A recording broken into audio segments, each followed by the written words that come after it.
Well, greetings and salutations, everybody. Welcome to the best damn movie-related show on the planet Earth, the John Campea Show, coming from right here on my YouTube channel. I am, of course, your host, John Campea, and it is an awesome honor and privilege, as it is every day, to have you, our international friends, gather around as we talk about our favorite things in the world, movies, movie news, TV, streaming, and all sorts of good things. And guys, welcome to the beginning of another week. I hope you had a fantastic weekend filled with relaxation and enjoyment. I myself watched a whole lot of football.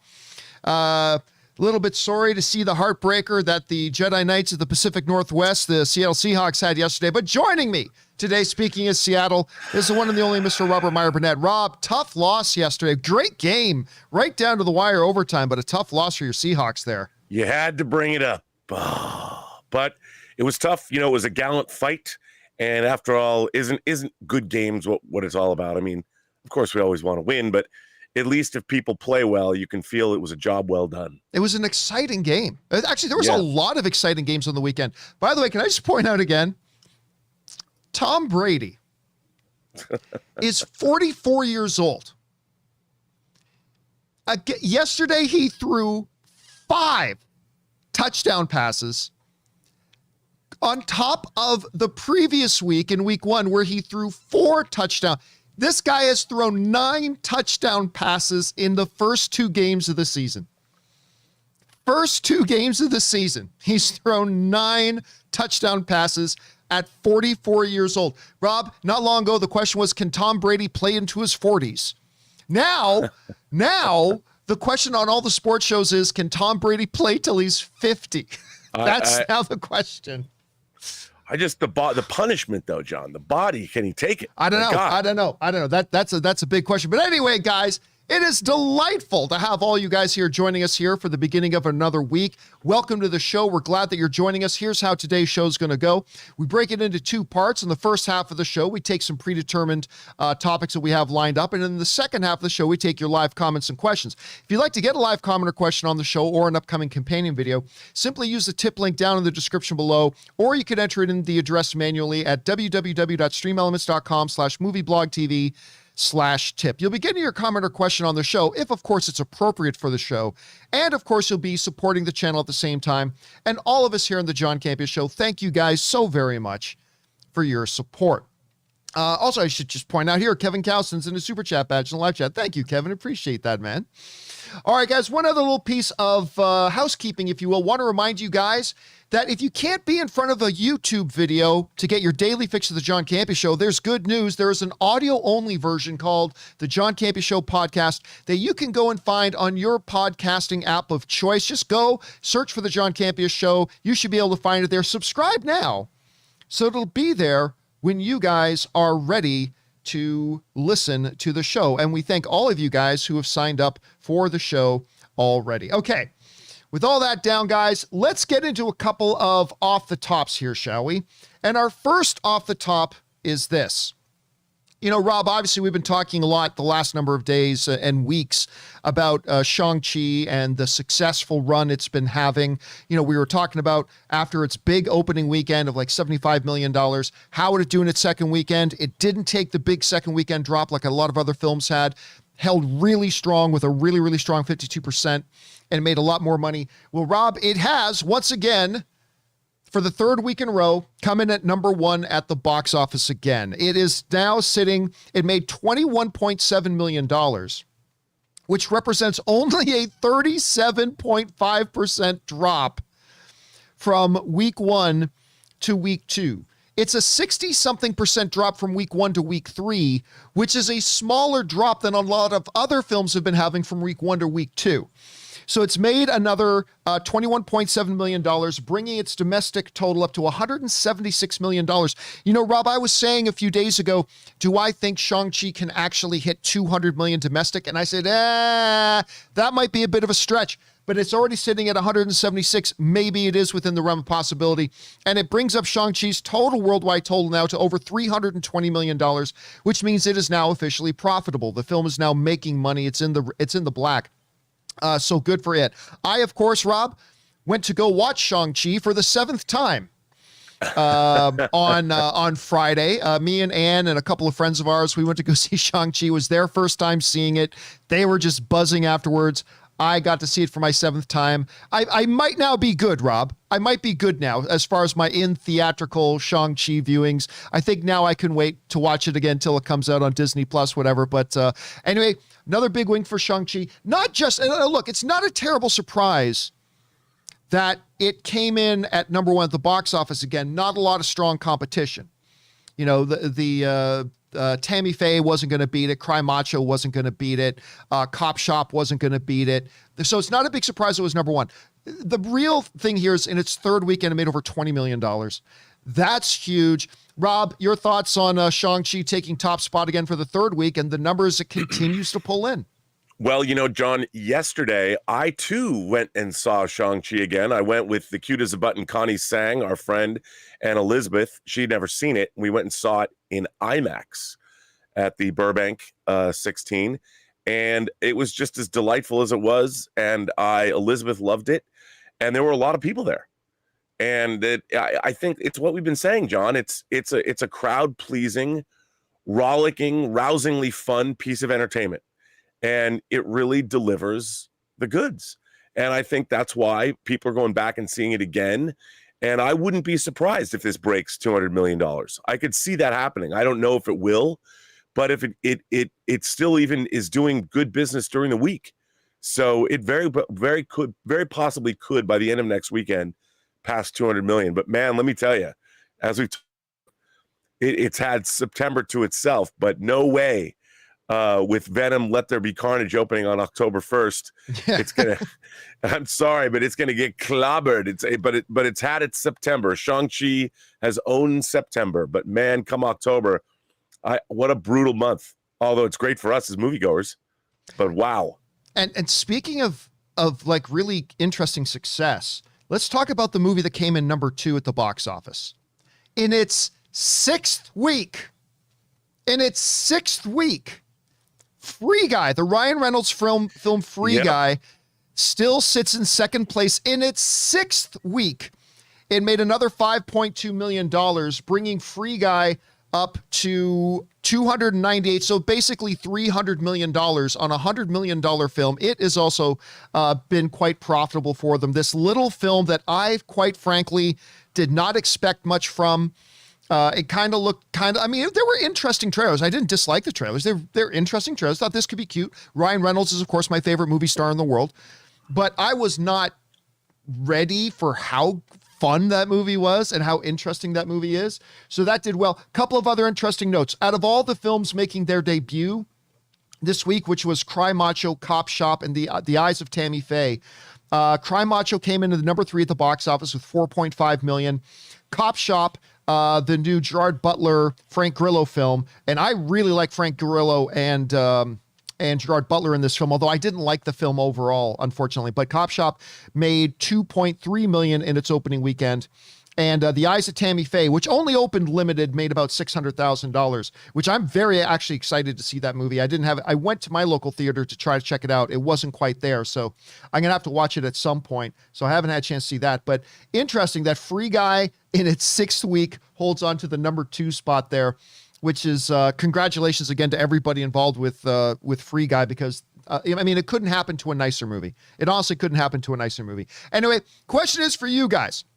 What do you think about Shang-Chi not just holding the number 1 spot at the box office for 3rd week in a row? That was kind of expected, but still pulling in the money it has. What do you think about Free Guy still holding on to the number 2 spot and still making money as well in its 6th week? Whatever you guys are thinking, jump on down to the comment section below and let us know your thoughts. All right, guys. Also want to mention here that Carlos Quizada and Marie Seifring also send in super chat badges in the live chat. Thank you guys very much. Thank you for your support. All right, let's now move on to another off the top. And that one is this.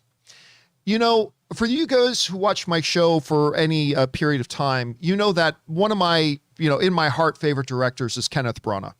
I think Kenneth Branagh is, first of all, just an amazing overall talent. The dude can act. He's a terrific Shakespearean actor. The dude can write and the dude can direct. And he directed what I consider to be, Rob, the second most underappreciated comic book film of all time, which I believe is his incredible first Thor movie.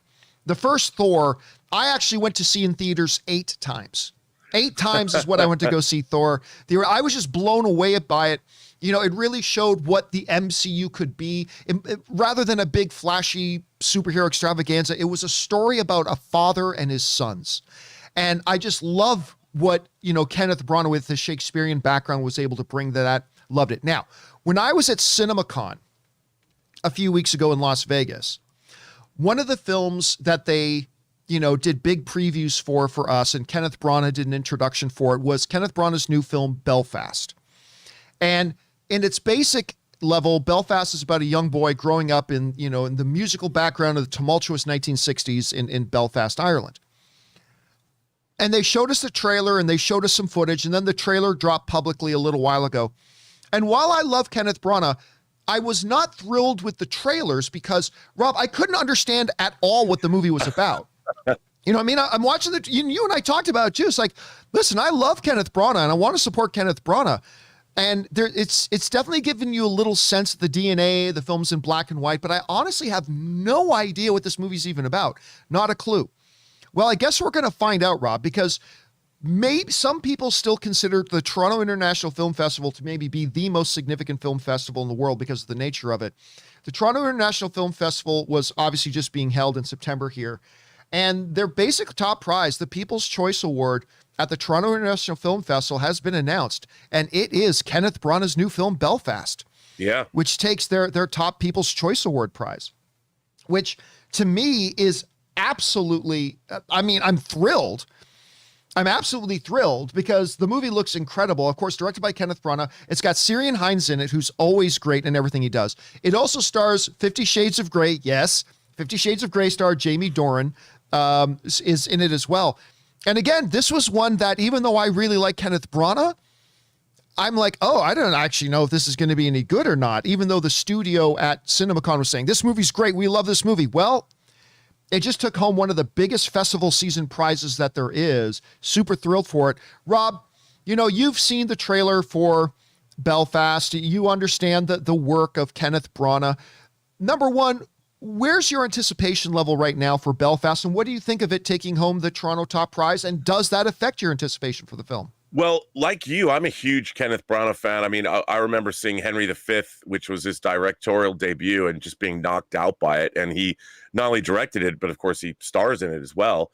And then everything that he's been involved in, he's had a really interesting directorial career, you know, doing things like Dead Again. And I loved Thor like you did. I was very surprised after seeing Iron Man. I'm like, how are they going to make Thor exist in the same universe as Iron Man? Are we going to believe it? Because of Asgard and the gods. And I'm like, wow, it really, I thought it was terrific. And like you, it's one of the most unsung of the MCU films. And then I really liked, you know, Murder on the Orient Express. And you know, now he's got Death on the Nile. Are we ever going to see that? But I certainly hope we can, because I can't wait.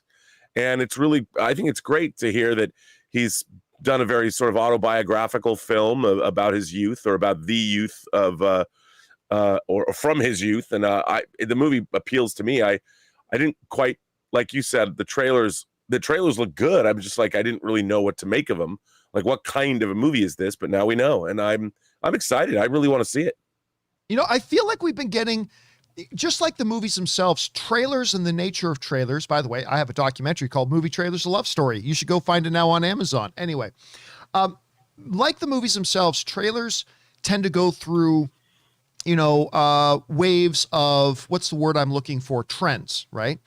And I feel like lately the trend for trailers has been, first trailer, don't give anything about the movie away. Just kind of give a taste of what the feel of the movie is like. And then when the second trailer comes, the second trailer quite often now is the one that kind of gives you, okay, here's what the movie's about now. I felt like they did that with Dune. Like the first Dune trailer was really, didn't give you much. It was just really a trailer that was designed for people who were already familiar with Dune, but it just kind of gave you a sense of the feel. And then the second trailer came out, and that's when we get, you know, the great houses, the House Atreides and Paul and the Girl in the Desert and the Harkonnen. It starts to actually now give you and paint you a picture. I wonder if that's what we're getting with Belfast, that the first trailer was just, hey, here's a little bit of a feel for what this movie is. Now we'll tell you what the movie's about in the second trailer. So I will look forward to the second trailer. The question is for you guys. What do you think about the looks of Belfast, directed by the great Kenneth Branagh, taking the top prize at the Toronto International Film Festival? Where's your anticipation level for it? Does it winning this prize affect your anticipation level for it? It does for me. Whatever you guys are thinking about it, jump down into the comment section below and let us know your thoughts. Okay, guys. With that down, let's do one more off the top, shall we? And that one more off the top, I think we have one more off the top. Yes, that one more off the top is this. Rob, last night was the big night for the television industry, which is, of course, the Emmys. Now, I didn't watch the Emmys. I was busy writing show notes and doing other things and watching Monday Night Football until that game ended. And working on different stuff for the channel. So I didn't have a chance to watch the Emmys, but I was very interested in what the results of the Emmys would be. And so I thought we would take a minute here and check out the results for the Emmys. And I got to say, for the most part, Rob, I have to say I'm totally aligned with what the Emmy results were. For the most part, I'm really, actually, and in a couple, I was very pleasantly surprised about a couple of the results that I was really rooting for that I didn't actually think would get. So, but overall, generally speaking, I think the Emmys really nailed it as far as, their winners list. And by the way, Hosea XCI sends in a super chat badge in the live chat. Thank you, Jose. I appreciate that. So let's take a minute here now and actually kind of run through the Emmy Awards and who the big winners are. Now, the two big winners of the night were on the drama side, The Crown, which is like won almost everything. And then on the comedy side, not surprisingly, but very welcomely, Ted Lasso swept up just about everything on the comedy side of the Emmys, with a few other really interesting notes here and there as well. So let's just go through here for a second, take a look at the winners list, shall we? On a limited series, WandaVision got nominated for Best Limited Series, which we all thought was great. This one really came down to two, Rob, as far as I was concerned. This one was going to come down to The Queen's Gambit and Mare of Easttown. I personally was leaning a little bit Mare of Easttown, but I have no complaints with The Queen's Gambit winning limited series. Rob, I know you're a huge fan of this show. What do you think about Queen's Gambit taking Best Limited Series? Oh, it's one of my favorite things I've seen in the last couple of years, so it didn't surprise me. And Anya Taylor-Joy's incredible in it, and it was just beautifully made. So kudos to Scott Frank and everybody involved, and I'm very excited. Yeah, again, they won. I would have personally leaned Mare of Easttown, but Queen's Gambit was so good. Zero complaints from me. Zero complaints from me. All right, next up was Best Drama Series, and really no surprise, and The Right Show won. I mean, I was super excited that The Boys got nominated. I was super excited that The Mandalorian got nominated. I was very, very happy to see Lovecraft Country getting nominated, even though, as it turns out, since it's been canceled, it should have been under the limited series category, but what have you. But The Crown. Rob, listen, we've talked a lot about Crown was the big winner of the evening, really. We've talked before about how, look, we get it. The Crown is not the kind of show that would generally appeal to us or a lot of people that would watch this show. But even though it is not, I am not the target demographic of a show like that. When I have sat down and watched that show with Ann, I have constantly been floored by the quality of that show. Like, it is just ridiculous what they were able to do on that show, and how beautifully it is shot, how beautifully it is acted, the way they lay out their stories, the almost anthology way they move from season to season as we've gone through the life of Queen Elizabeth, starting out with Claire Foy, winning awards, and now moving on, and now more awards being won. But listen, I know a lot of people, the heart for a lot of people watching this show probably would have been Mandalorian or maybe The Boys. But honestly, I think The Right Show won this. The Crown wins. Rob, what do you think about The Crown taking Best Drama Series? Well, people, dude, since that show's come on, it's been a phenomenon. And it is, I think, a brilliantly made show, a brilliantly cast show. And this season, I know it's based in real life, but I always tune in and I I'm amazed at just how engrossing the show is. And they do. It's just I'll be sad to see it go. Like I'm like, will they go into the future? I mean, it's a terrific show. All right, so then we move on to the other big winner of the evening, which was Best Comedy Series. Some very, very good. I was surprised to see Cobra Kai got nominated there, but listen, and my wife is right now watching Pen 15 obsessively. Like my wife right now is obsessed with Pen 15. But listen, Ted Lasso, which was a show that I fully admit I had zero interest in. I mean, I like Jason Sudeikis. Who doesn't like Jason Sudeikis? I mean, so I like him, but I saw the trailers for it and I thought, this just looks like an overly elongated Saturday Night Live skit. What happens if an American football coach who knows nothing about soccer moves to London to take over a soccer team? I mean, it sounds like a sketch. It doesn't sound like a series. And then I even watched the first episode. I'm like, okay, well, that was interesting, but I don't think this show's really got it.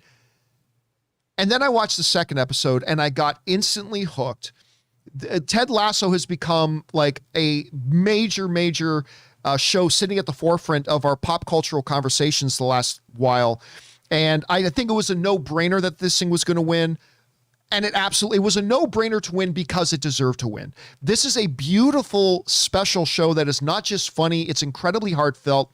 Rob, it's one of these rare shows. It doesn't have a bad guy. There's no villain. Like it's a show that this is the way I describe Ted Lasso. It's a show about good people doing good things and their struggles that they have being good people. It's just a terrific, it makes my heart smile when I watch the damn thing. I didn't quite like the last episode, the one about, I love Coach Beard. I do, but the whole episode was a little bit weird for me. But anyway, aside from that, this show, it won, it deserved to win. Rob, your thoughts on Ted Lasso taking the top prize? Well, again, dude, have you heard that show is a phenomenon? Yeah. I don't think I can remember, maybe since the Red Wedding in Game of Thrones, that people talk about, I've just never heard people talk about a show the way they talk about Ted Lasso. And it's funny because it's taken a lot of people, like even me, I started watching it with Elizabeth and I was late to that party, but it's the kind of show that people keep discovering. And I get these calls, hey man, have you seen Ted Lasso? And everyone, it's like a club. And now the club has been recognized with the biggest awards that the industry can give. And I think that it's such a show. John, I got to tell you, when I started watching it, I'm like, what is this show? I didn't know.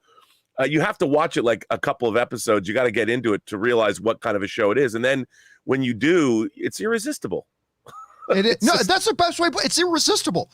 Lasso is irresistible. And it won me over in the second episode. And Ann and I now every week we count down to when the next episode is. And so congratulations to them. And you're going to hear Ted Lasso's name about up. Okay, let's look at a couple of others. The best variety special, no big surprise, was Hamilton. I mean, they did a phenomenal job putting that thing to screen. The way the way they shot it, the way the cinematography of it, the way it's put together. Beautifully done. Although I would have been good with a West Wing special to benefit When We All Vote. That West Wing special on HBO was fantastic, but totally Hamilton won it. Yep.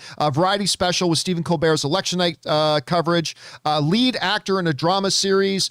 Prince Charles, Josh O'Connor. Again, I was super happy to see Jonathan Majors nominated for Lovecraft Country.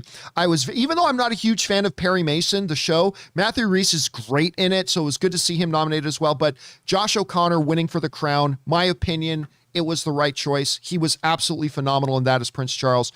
Then also sticking with The Crown, best lead actress in a drama series, Olivia Colman, adding to her trophy collection, Rob.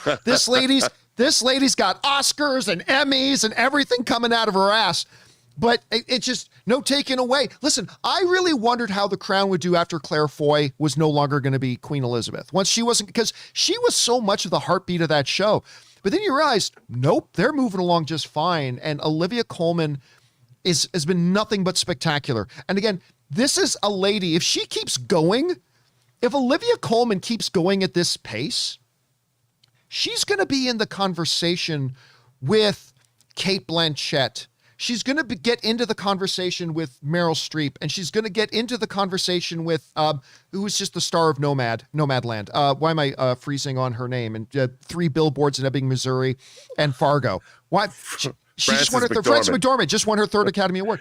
Like Olivia Colman is going to end up in I'm not saying she's going to be literally on their level or above, but she's going to be in, when you have that conversation, if she just keeps winning these trophies every year, she's going to end up in this conversation. And quick thoughts on Olivia Colman, Rob, winning another award. Dude, again, what's it called? An EGOT? Is she going to get? Is she going to get? She needs to record a pop album and win a Grammy. I mean, it's she's, first of all, whenever I've seen her on shows like the Graham Norton Show or something, she's just delightful. So, and she's an incredible actress. So I couldn't be happier for her. It's great. It's great. All right. We move on now to best lead actor in a limited series or movie. I was kind of cheering for Paul Bettany in WandaVision as well. He was great in that. And listen, and Hugh Grant in The Undoing, Lin-Manuel Miranda in Hamilton, Leslie Odom Jr. in Hamilton, but I never saw Halston with Ewan McGregor. Oh, I never saw it. So when it popped up that Ewan McGregor, our Obi-Wan Kenobi, won Best Lead Actor in a Limited Series, I was kind of caught by surprise, but that's only because I hadn't seen it. But Rob, you have seen it. What do you think about Ewan McGregor winning that award? Oh, he was incredible. I mean, I have to say, I was a little disappointed in the show itself, but he was incredible. I just thought it was a little bit surfacey, it was a little superficial, but it was really well done. I just wanted more from the writing, but that's a minor criticism. Ewan McGregor he was so immersed in that role. He was so good in it.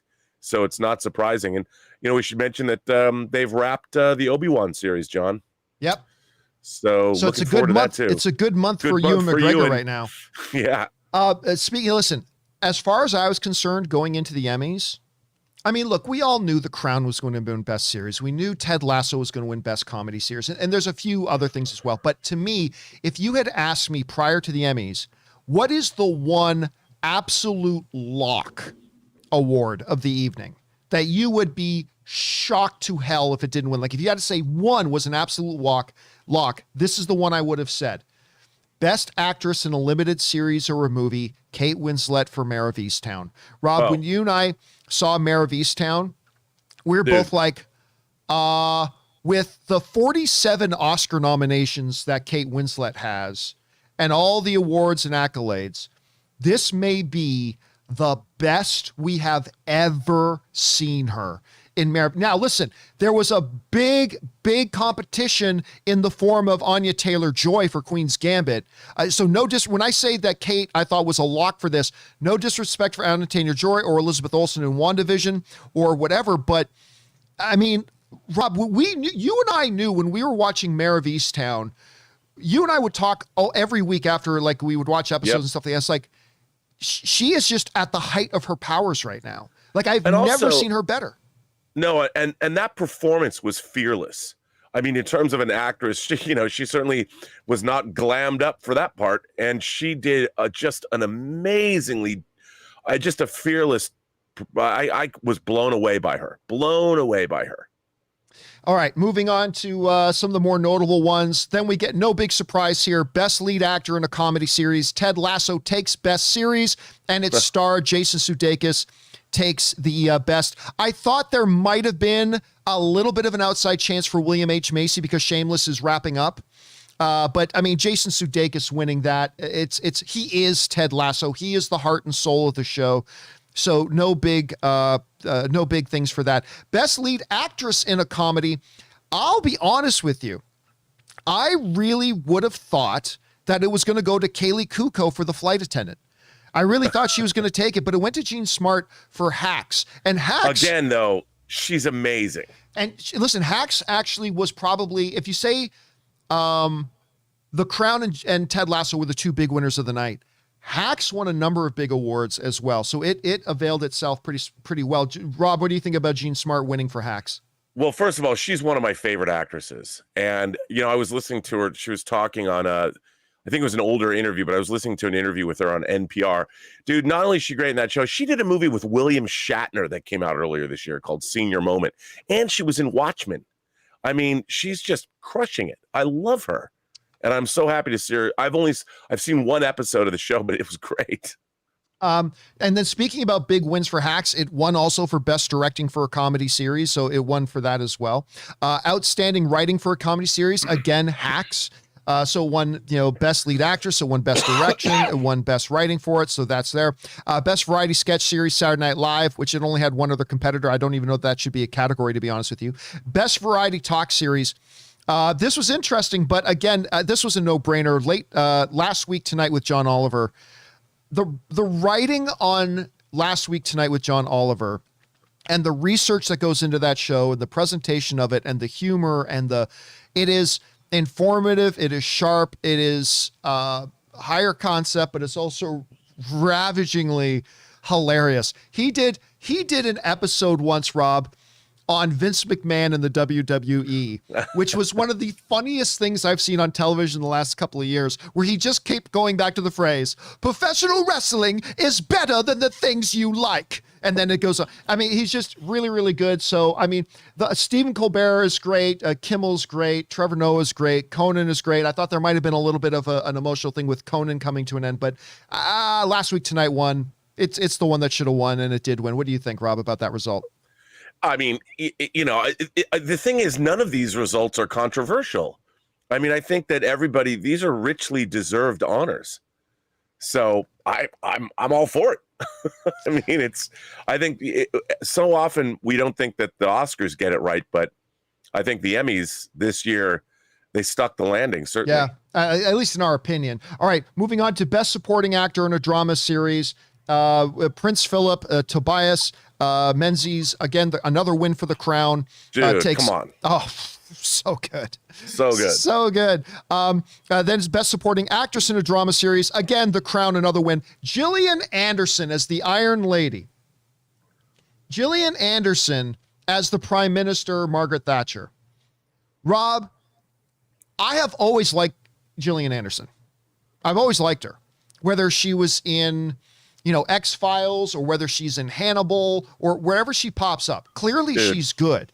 But her in The Crown as Margaret Thatcher, that to me was a coming out party. Like that to me was, oh yeah, you like Gillian Anderson, but did you know how good she is? And I have to admit, I never would have guessed she was as good as she was in that. She takes home Best Supporting Actress in a Drama Series for The Crown. What do you think about her win? Well, first of all, Gillian Anderson, between doing what she was doing on The Crown and she's also in the Netflix series Sex Education. Yes. She's just been crushing it too. I mean, look, John, I was a huge X-Files fan. She was amazing in Hannibal. I mean, she's just quietly been putting up, she's like a credible MVP. Wherever she goes, she just puts up the points, man. I mean, she's an amazing actress. And what's interesting is, she's British, and hearing her like she's not putting on an act. That was how she grew up. And the fact that she's got that accent, I always have to do a double take, but she's amazing. She's always been amazing. I love her. She's great in American Gods. I love Gillian Anderson. By the way, and again, going on with The Crown, highlighting its dominance of the night. It won Best Directing in a Drama Series, The Crown. It also won Best Writing in a Drama Series as well for The Crown. So there's that. Best Supporting Actor. This is going to get a lot of people. This was one that surprised me. Because honestly, I thought maybe it would go to Daveed Diggs for Hamilton. But going back to Mayor of Easttown, Evan Peters, our Quicksilver, our, Mr. Boner from WandaVision, Evan Peters. And you know what? He won for Best Supporting Actor in a Limited Series for Mayor of Easttown. And Rob, while I am surprised they gave it to him, it is a welcome surprise. He was actually wonderful in that. I mean, who knew this kid, this like side character kid from Kick-Ass would go on to win an Emmy, but it was very, again, I would have been cool if a couple of other people won this, and I didn't think it was going to be Evan Peters, but he was fantastic, well-deserved. Your thoughts on Evan Peters taking that home? Well, again, he's another actor between like what he does and what American Story and I mean, I loved him as Quicksilver, and then he was great in this role too. Again, he's an actor who we're probably going to be seeing for decades to come. And again, I just think that show, Mayor of Easttown, was incredibly well written. It was beautifully made. And it's not surprising that it had such a great showing at the Emmys. All right. And let me go now into two, Rob, that probably made me the happiest. These two, because both of them I was completely not expecting them to win, but I am so glad they did. Best Supporting Actress in a Limited Series or Movie. Of course, we already saw it won for Best Lead Actress with Kate Winslet. But Rob, after you and I watched Mare of Easttown, I remember you and I had a conversation where I said, Julianne Nicholson, who plays Mare's best friend in the show, Lori or Lore, I said, she's not going to get any attention for this role. She's not going to get any notoriety for it. But I said, Rob, I'm telling you, if it was up to me, she would win Best Supporting Actress. Because to me, she was like, I mean, obviously Kate Winslet steals it. It's her show, but she nearly steals every scene she's in. I didn't even think she would get nominated. And damn it, Julianne Nicholson won for Mare of Easttown. And I could not be more pleased for her. Jean Smart, who plays Mare's mom in it, also was great. Catherine Hahn, who was great in WandaVision, that would have been great too. But Julianne Nicholson winning for Mare of Easttown, I couldn't be more thrilled. This is something I'd been rooting for months, ever since I saw the show. Very, very pleasant surprise for me that she actually took this home. You called it. Oh, I'm so glad she won, dude, because she is her and Kate Winslet, and when they're on screen together, and Rob, we won't spoil anything, but the final scene of Mare of Easttown with the two of them in the kitchen, it's like, this is like, their chemistry was fantastic. The performances were next level. Super, super happy. What do you think about her winning that? Well, I mean, to me, you were saying that kind of stuff months ago, but again, a great performance that's recognized, and it's not necessarily a big name, and it just seems like the work is getting noticed, and I think that it's great that she won, and how can you complain about it? And that will take us into what to me was my other super big, happy, pleasant surprise. Best Supporting Actor in a Comedy Series. Rob, Jason Sudeikis won for Ted Lasso. Ted Lasso won a whole ton of things, well-deserved, all that kind of stuff. I was super happy when I saw that Brett Goldstein was nominated for it. He, of course, plays Roy Kent in Ted Lasso. And he won. And I will tell you why I'm so freaking excited about this. I have a couple of guys who I don't think, whatever, there's a couple of characters that are like my favorite characters on TV, right? Like Lucifer Morningstar is my favorite character on television right now. But one of my other favorite characters on television is Roy Kent. Oi! Roy Kent. You used to kick the ball like you caught it fucking your wife. I mean, he is so good. Every second that Roy Kent is on screen, every second this character is on screen, I am just laughing my ass off. This still image of him perfectly embodies the character. I love everything about this character. I didn't think he would actually win it. I'm so glad he did. So once again, Brett Goldstein wins for that. Rob, your thoughts on Roy Kent taking home Best Supporting Actor in the Comedy Series? I have to say, another great performance is recognized. So there, I've no complaints there. I can't sit there and go, why? No, because it's great. There's a great scene in this season, Rob, where Jamie Tart, where Jamie Tart has this awful, terrible confrontation with his asshole father in the locker room. And, obviously Roy doesn't like Jamie in the show and blah, blah. But after the dad leaves and everybody's awkwardly silent in the locker room, Roy just silently marches over to Jamie and hugs him. And to me, I'm getting emotional just thinking about it. It's one of the most beautiful moments I've ever seen on television. Like it was just, it's incredible. The way he can play that character is amazing. I love it. Anyway, guys, there's all the main rundown of the Emmys. Of course, the biggest night in television and all that kind of stuff. And Rob, you and I were also talking before the show. It's like every single winner, none of them were from network television. No. None of them, other than, the one like Best Variety Special, things like that. Best Late Nights, but Best Variety Special, which was Colbert, which was a network thing. But everything was from a streaming service. All of them. Whether it was Netflix, Apple TV Plus, HBO. I mean, they just really swept them up, and it's been heading that way for a couple of years. It's going to be interesting to see if that trend switches back to network at some point, but I thought that was really interesting. Anyway, guys, we spent a lot of time on this. Question is, what do you think about the results of the Emmys? I like I said, some big surprises to me, but at the same time, pleasant surprises.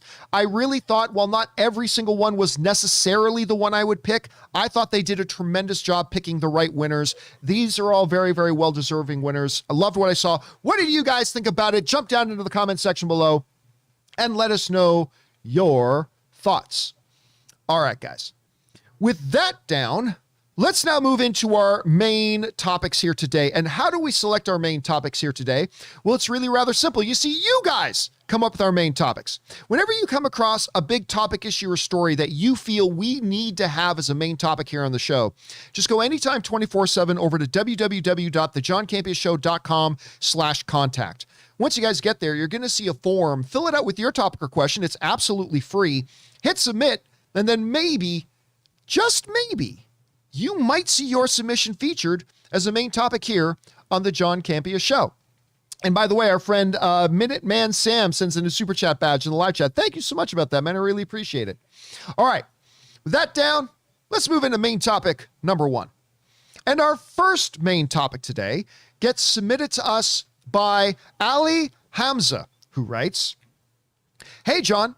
So the new Guillermo del Toro movie, Nightmare Alley, has put out its teaser trailer, with this being his follow-up to his Oscar-winning film, The Shape of Water, which was fantastic. What did you think of the trailer, and does this make you more excited for the film?" All right, thanks a lot for sending that in, man. And yeah, listen, I remember I was unaware that a trailer was even ready to drop for Nightmare Alley. I wasn't even aware that a trailer was ready to drop. And so it was kind of came out of nowhere when I saw that the first trailer dropped, and I jumped over to check it out. Now, one of the first big things that's got to stand out to you about, the trailer for this is the incredible cast. The incredible cast of this thing. And of course, what actors today, Rob, are not lining up to work with Guillermo del Toro? I mean, they're all lining up. But look at this cast. Bradley Cooper, Cate Blanchett, Willem Dafoe, Toni Collette, Richard Jenkins, Ron Perlman, Rooney Mara, and on and on and on. There's even more than this, but you just look at this lineup, which is incredible and exciting. The whole period of it, the whole idea behind it looks great. The trailer hits, doesn't give a whole ton away about the story. Again, first trailer, I expect more of that in the second trailer. But Rob, listen, you just say the new film by Guillermo del Toro. Almost all of us, you've got our interest. I thought this was a well-made trailer. It certainly heightened my curiosity about the film. I think that's one thing you can say. It heightened my curiosity about the film. I liked what I saw. Rob, you had a chance to see the trailer for Nightmare Alley. What did you think of it? Well, this has been, the original came out in 1947, and Guillermo del Toro is a huge fan of it. And it looks to me like, how we always talk about The Fly being a great remake and John Carpenter's The Thing. This looks like one of those things. I mean, Guillermo del Toro is a filmmaker of extraordinarily gifted vision. And I just watched the trailer. I mean, I know about the story. I think this movie is going to be bonkers in the best way. I think Bradley Cooper is playing a con artist. If it goes the way of the original film, it's going to get a little twisted. And it just looks beautiful. Like, how do you look at that trailer and not want to see it? I can't wait. Question is for you guys. Did you guys have a chance to see the trailer for Nightmare Alley, the new one coming from Guillermo del Toro? We love the looks of it. What did you guys feel about it? Whatever your thoughts are, jump on down to the comment section below and leave your thoughts there. All right, guys. With that down, let's move on to main topic number 2. And our second main topic today gets submitted to us by Chris CSH, who writes, "Hey, John, been a viewer for over 11 years and a Patreon supporter as well." Well, thank you so much, Chris, for being around for that long and for being a Patreon supporter of the show. We appreciate that, dude. I am a huge Lord of the Rings fan. So you can imagine that my most anticipated show is the Lord of the Rings Amazon series. It has just been reported from Deadline that music composer Howard Shore is in talks to score the new series. What's your thoughts on this? One of my favorite things about the Lord of the Rings films is the amazing score he composed, and I would love to hear what he can come up with for the new series. All right, thanks a lot for sending that in, man. Appreciate that. And yeah, listen, obviously, one of the projects that has really been dominating the chat space for the last while is the upcoming Amazon series Lord of the Rings, right? Which Lord of the Rings isn't the official title. We don't have an official title yet, but an official title is coming. And we've been talking a lot about the price tag. $436 million for season 1. And they have finished shooting season 1 for $436 million. And that comes out in September of 2022. And they're going to get ready. They're already getting ready to shoot season 2. So it's already been picked up for multiple seasons. Rob, when you look back at the Lord of the Rings movie series, you cannot think of any scene in any of those movies, without hearing the music to the movie in your head. I remember, Rob, going in to watch Lord of the Rings, The Fellowship of the Ring for the first time. Just that music that would play as Gandalf rides into the Shire. Oh, yeah. Doodle-doo, do-do-do-do-do-do-do. Or when the music that plays when you go to Mordor, or the music that plays in the Battle of Helm's Deep, or the character music for all the individual character scores. The music of the Lord of the Rings is such a part of the fabric of our experience of those movies that the music is just forever intertwined with the films in and of themselves. Some of the greatest movies ever made of all time. And of course, composed by the great, good Canadian kid, I should point out, Yep. Rob, Howard Shore. And when you look at his resume, now look, is he John Williams? No, he doesn't have the resume of John Williams.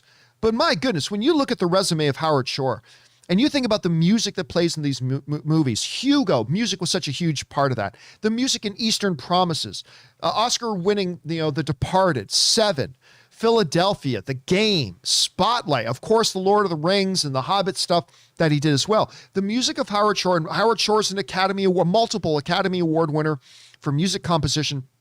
The idea of him coming in to do the music for the Amazon version of this, I think is tremendously exciting. This comes to us from the folks over at Variety, who writes, Howard Shore, whose work on the Middle-earth trilogy won him 3 Oscars, is in talks to compose the music for the TV series. This is an important development for a series that carries a reported cost of $465 million. I think I said 436. $465 million for its first season, making it the most expensive TV series of all time. So far, the Untitled series, based on J.R.R. Tolkien's classic novels, recently wrapped principal photography on season 1 and is scheduled to premiere on Prime Video on September 2nd. Again, Rob, to me, I can't think of a piece of news. Honestly, I'm not being facetious here. This excites me more than if I heard Ian McKellen was coming back to play Gandalf. Everybody knows how awesome Ian McKellen. The music of Howard Shore being a part of this show makes me believe it'll feel like coming home. It'll feel so comfortable. It'll feel so right to have that in there. And again, they're just saying he's in talks, but once you hit the point, Rob, of being in talks, that means the studio has said, we would like you to do it. And him saying, I would like to do it. Now they're working out the details. Rob, I think this is tremendously exciting news. You hear about Shore possibly coming back to compose the music for the Lord of the Rings Amazon series. How do you feel about it? Well, I would even go back further than the movies you mentioned. Howard Shore collaborated with David Cronenberg in a lot of his early films, like even back to Videodrome and The Brood and things like that, all the way back to the late 70s and early 80s. I've always been a huge Howard Shore fan, but I mean, like you said, John, the music for the Lord of the Rings trilogy is, I mean, even like when you get into Rivendell and the ethereal music, it's just so, he's like the only composer for this. And I think it's an incredibly smart move. it'll give the series some cohesion with the films. And I think that's what they're going for. I mean, obviously, I think it's a smart move to set this series in the Second Age, so it would end with the battle we saw at the beginning of Fellowship of the Ring. That's what they're leading to, is the first War of the Ring. And having Howard Shore's music, it's a great way to go. So it's interesting too, John, because they've been shooting the movie or the series for a long time. So I'm sure they have they've got edits, cuts of these episodes, but they haven't had a composer. So it's going to be really interesting to see what he does and the themes that he's going to come up with, because I'm sure he's going to come up with new themes, because we're not going to be in the Shire. And so I can't wait to hear what he's going to come up with, man. It's going to be great. It will be great. Question is for you guys. What do you think about the notion of Howard Shore coming back, the guy who did the music, the Oscar award-winning music for the Lord of the Rings films, coming back in possibly to do the music for the Amazon series? I think this is a very significant development. What do you guys feel about this? Jump on down to the comment section below and leave your thoughts there. Okay, guys. With that down, let's move into main topic number 3. And our third main topic today gets submitted to us by David H. And David H. writes, "Hey, John. So recently on Twitter, Tom Hardy posted a pic of himself wearing a production hat from No Way Home, leading many to speculate that Venom is in the movie. Is there anything to this picture or just fans jumping to conclusions again? Thanks." All right. Thanks a lot for sending that in, man. Now, look, one of the big topics of conversation over the last number of days has obviously been a lot about Venom and a lot about Spider-Man No Way Home, for obvious reasons. Venom just had its big first public screening. The responses to it have been overwhelmingly positive. I have not seen it yet myself, so we'll have to wait and see, although I am a big fan of the first Venom film, and I'm very excited to see what Andy Serkis is going to do with the second one. We're hearing great things. Also, Rob, last week, one of the final main topics we had of the week last week was discussing the fact that Andy Serkis was asked if he ever believes that we're going to see Venom and Spider-Man on screen together, to which he said, obviously that's eventually going to happen. And then we speculated, okay, I mean, obviously we all know that eventually that'll happen, but is he saying it could happen sooner rather than later? Is he saying it could happen now or maybe in 3 years? Or what's he saying? A lot of speculation about that. In the midst of all of this, something happened. This comes to us from the folks over at MovieWeb, who write the following. Adding weight to this idea, it seems the image. Now, of course, there's an image that went out on social media with Tom Hardy wearing a Spider-Man No Way Home production team hat.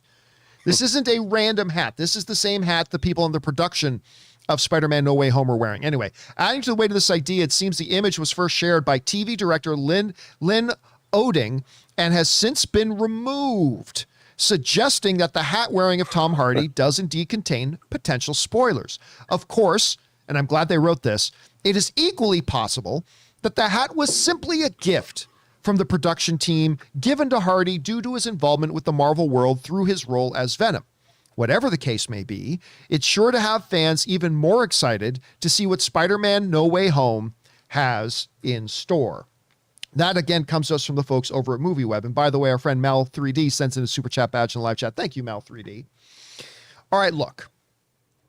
Normally, you know me. John, did you sing in whatever? There's a picture of Angelina Jolie wearing a ring on her left finger, and we all know that Storm is left-handed. Confirmation, Angelina Jolie's going to play Storm. Normally, I find all this stuff completely ridiculous. So why is this situation different? This situation is a little bit different for a couple of reasons. One, there is a lot of chat lately about, obviously we just talked about Andy Serkis coming out and saying, oh, you're going to see Venom and Spider-Man together. He doesn't say when or how long from now, but so that's a big thing about it. There's a lot of buzzing going on with Venom right now. A lot of talking about the multiversal level of that. Rob, you and I have speculated and talked about the chances, the good chances, the bad chances of, maybe seeing a Tom Hardy or something like that in a Spider-Man movie, maybe seeing Spider-Man in a Venom movie, all that. We've been talking about that for years.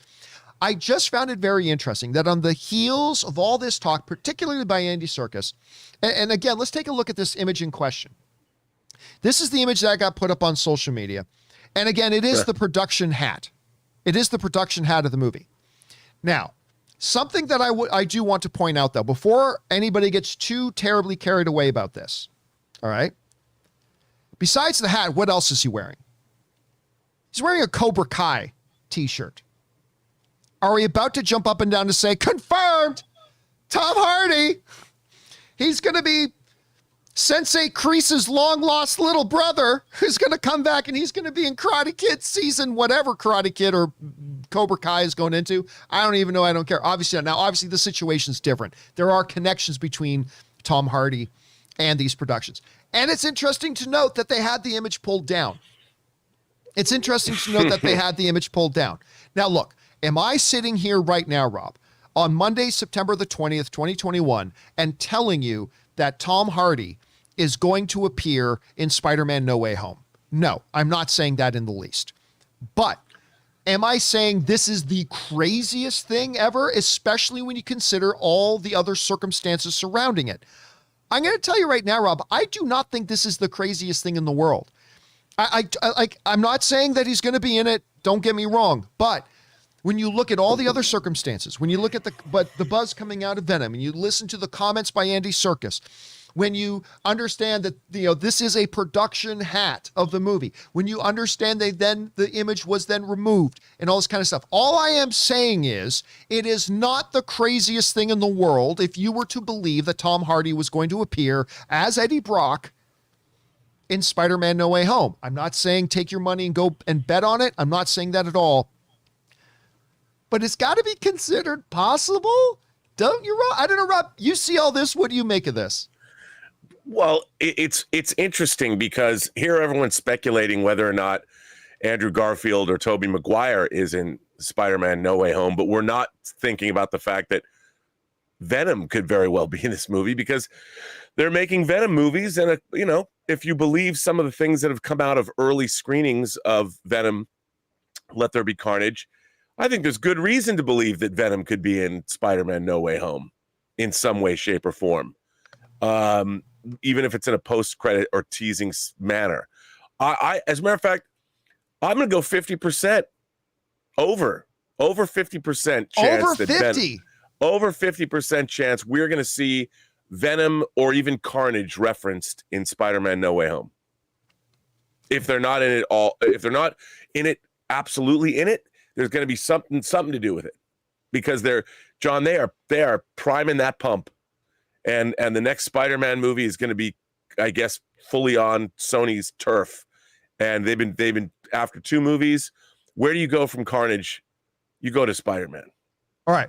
So let's play hypothetical for a second here. Let pure, wild, pulled out of our asses, wild hypothetical, just pure speculation zone for a second, okay? It's interesting if that's the way they go. It's interesting if that's the way they go, because that in and of itself would raise several questions, right? It raises several questions because Rob, I don't think you or I think that the Sony Marvel deal is long for this world. Like, I don't think either you or I think the Sony Marvel deal is going to be re-upped for another 10 years, right? I mean, it's possible. It's totally possible. They've re-upped it before. They can re-up it again. I don't think that's what they're going to do. So if, and again, pure pulling it out of our ass of speculation, if Tom Hardy appears in Spider-Man No Way Home, it raises the question, what are they doing? And I wonder if they might be setting up a big grand exodus of Tom Hardy, Tom Holland, 2 Tom H's, Tom Holland Spider-Man out of the MCU. That it could be all part to make this big event in the MCU that then, with Doctor Strange, the Multiverse of Madness, them shutting down Multiverse or whatever, it could just be setting the stage for the exit of Spider-Man, Venom, and all these characters into their own, back to the Sony and their own separate universe and stuff like that.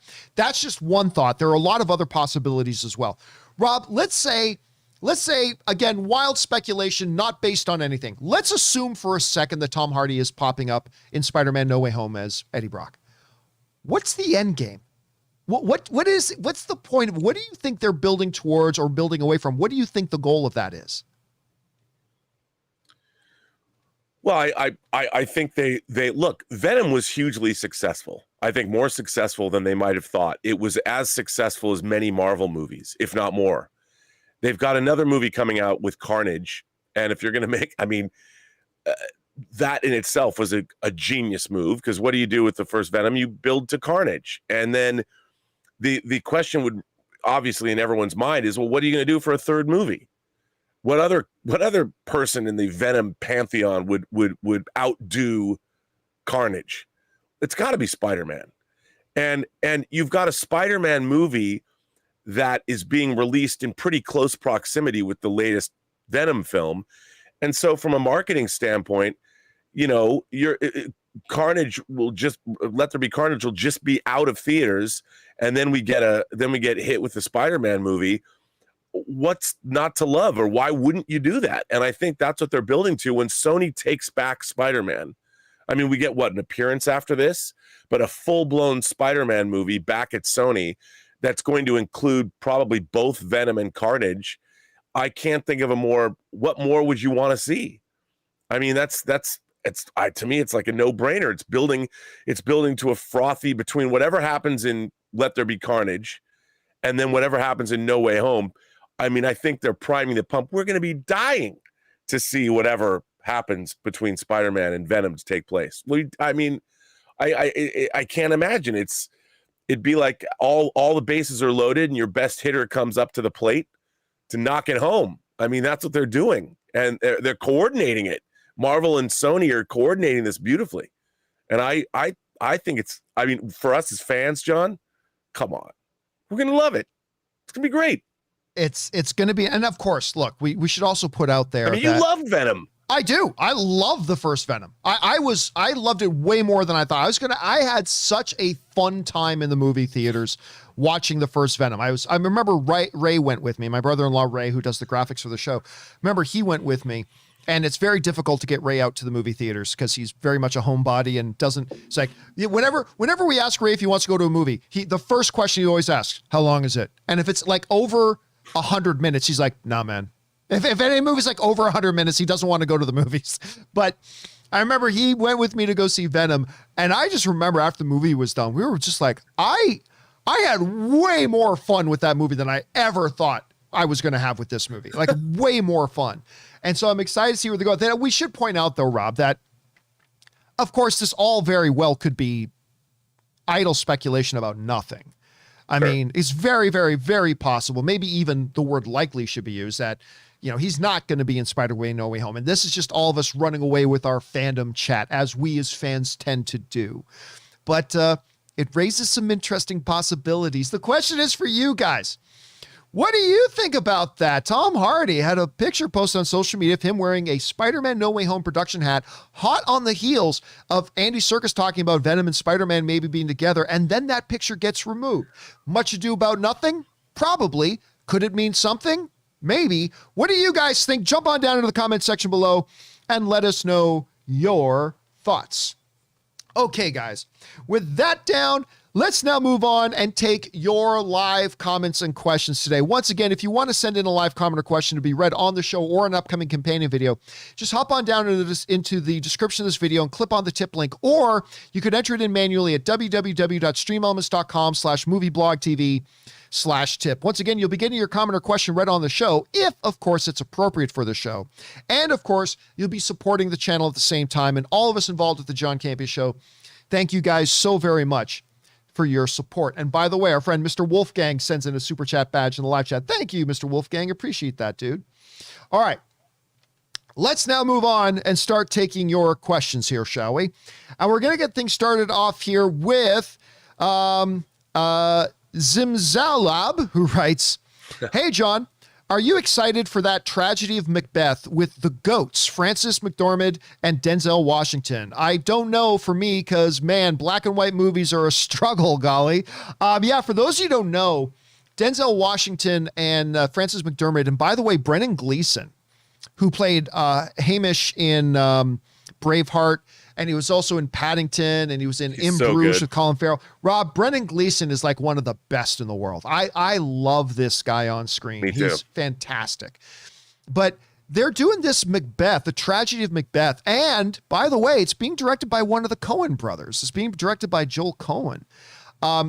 You put two of the GOATs in Denzel, Francis, being directed by a Coen brother, and it's Shakespeare? Look, I don't know that you have a pulse as a movie fan. If this doesn't at the very least intrigue you, what do you think about this? I'm intrigued. I mean, what is not to like? You know, we're getting.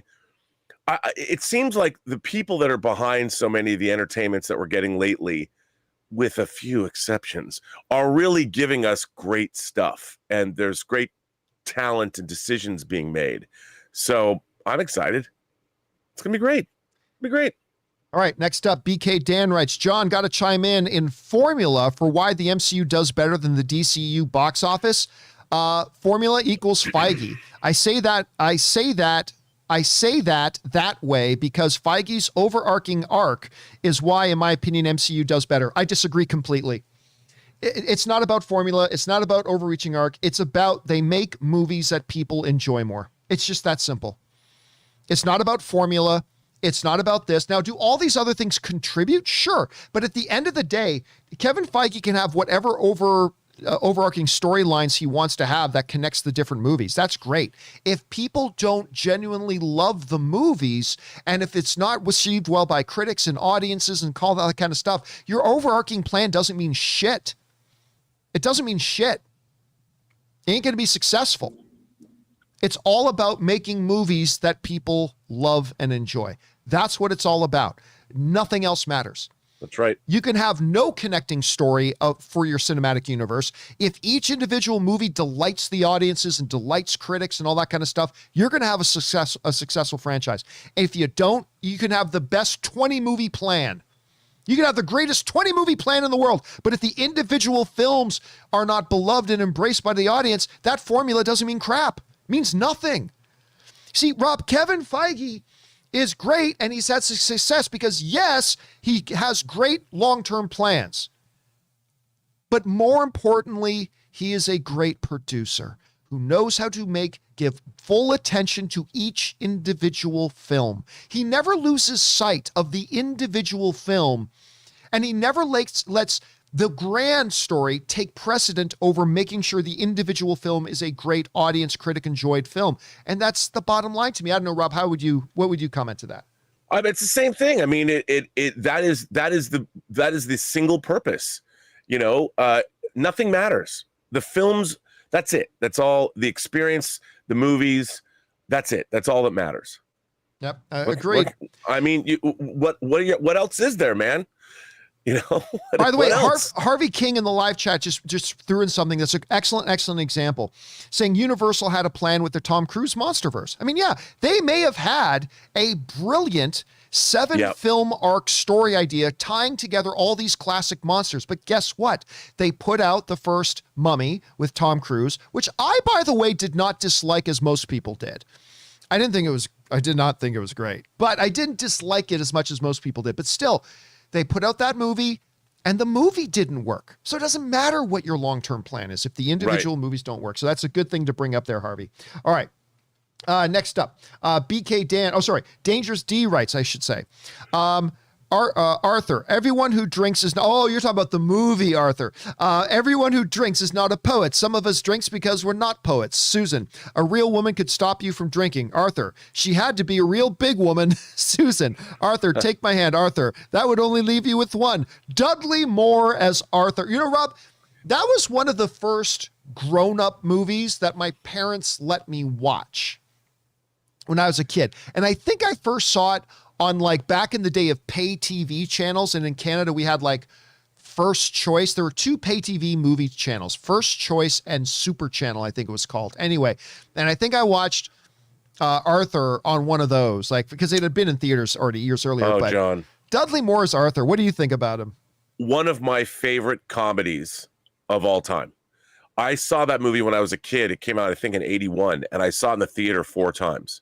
Which is unheard of. I've never seen a comedy more than once. And I think I'll have a bath. I'll alert the media.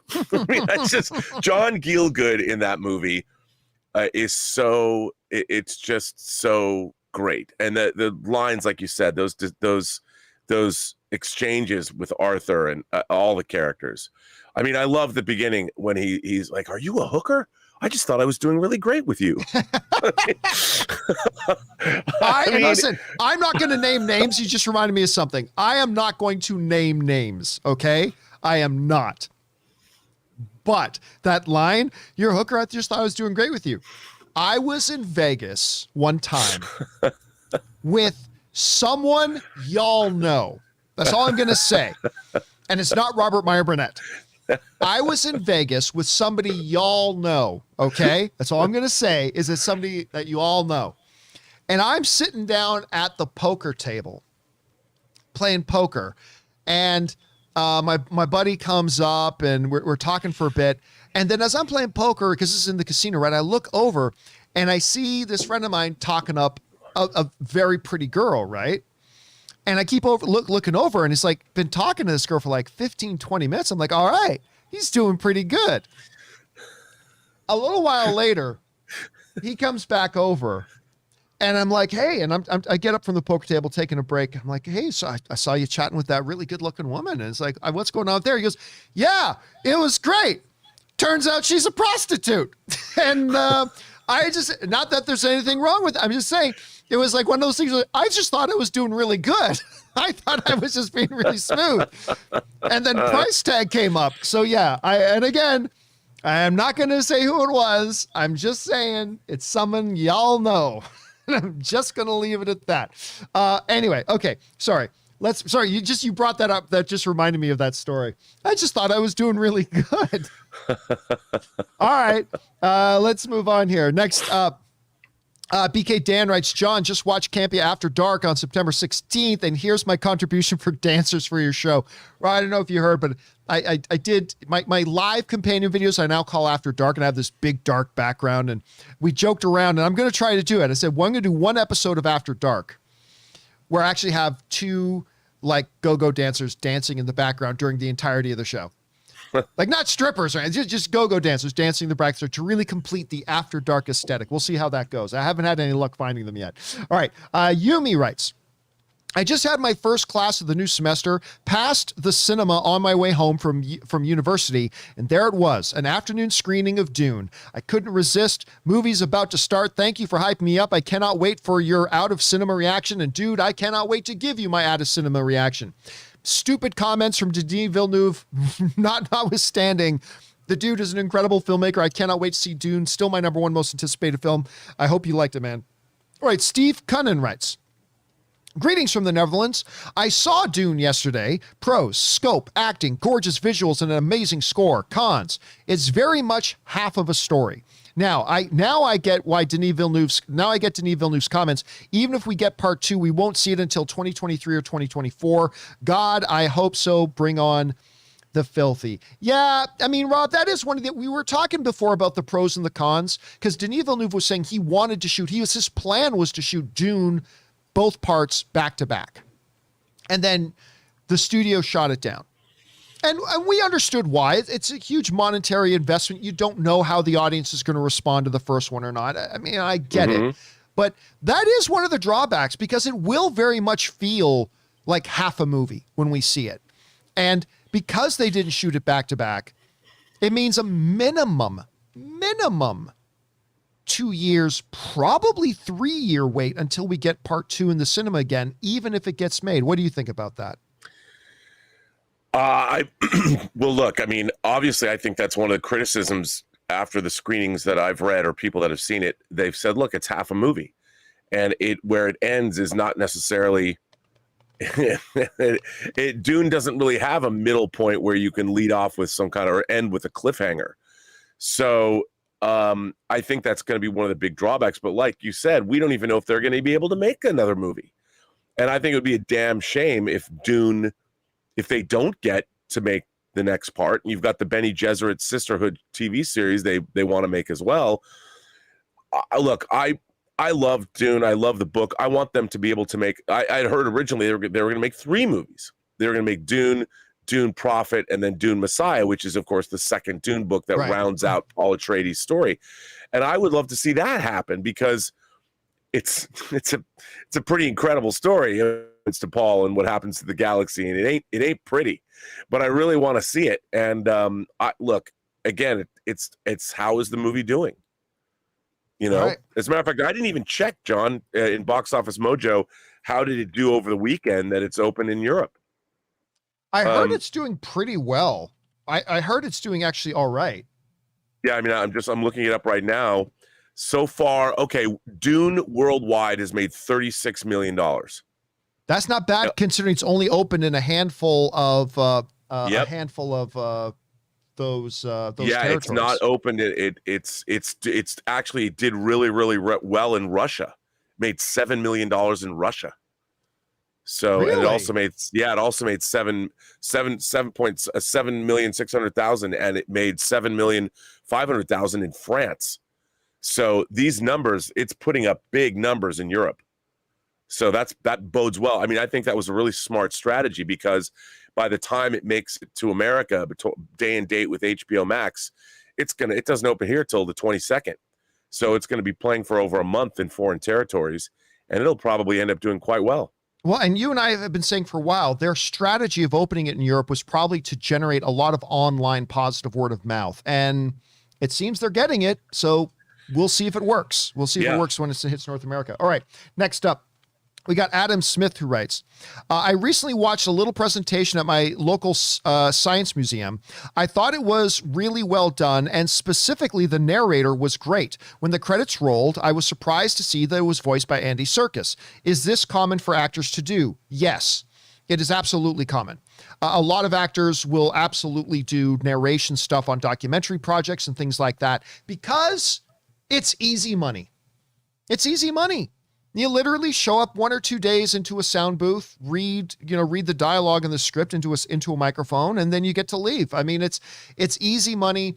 I mean, it's one of the reasons why you see, like, what is it, Ford or Toyota commercials or whatever that John Cena narrates. You don't even see John Cena. He's just narrating them, for heaven's sakes. So yes, this is very, very common. Of course, one of the most popular is Morgan Freeman with March of the Penguins, which is amazing, by the way, if you haven't seen that.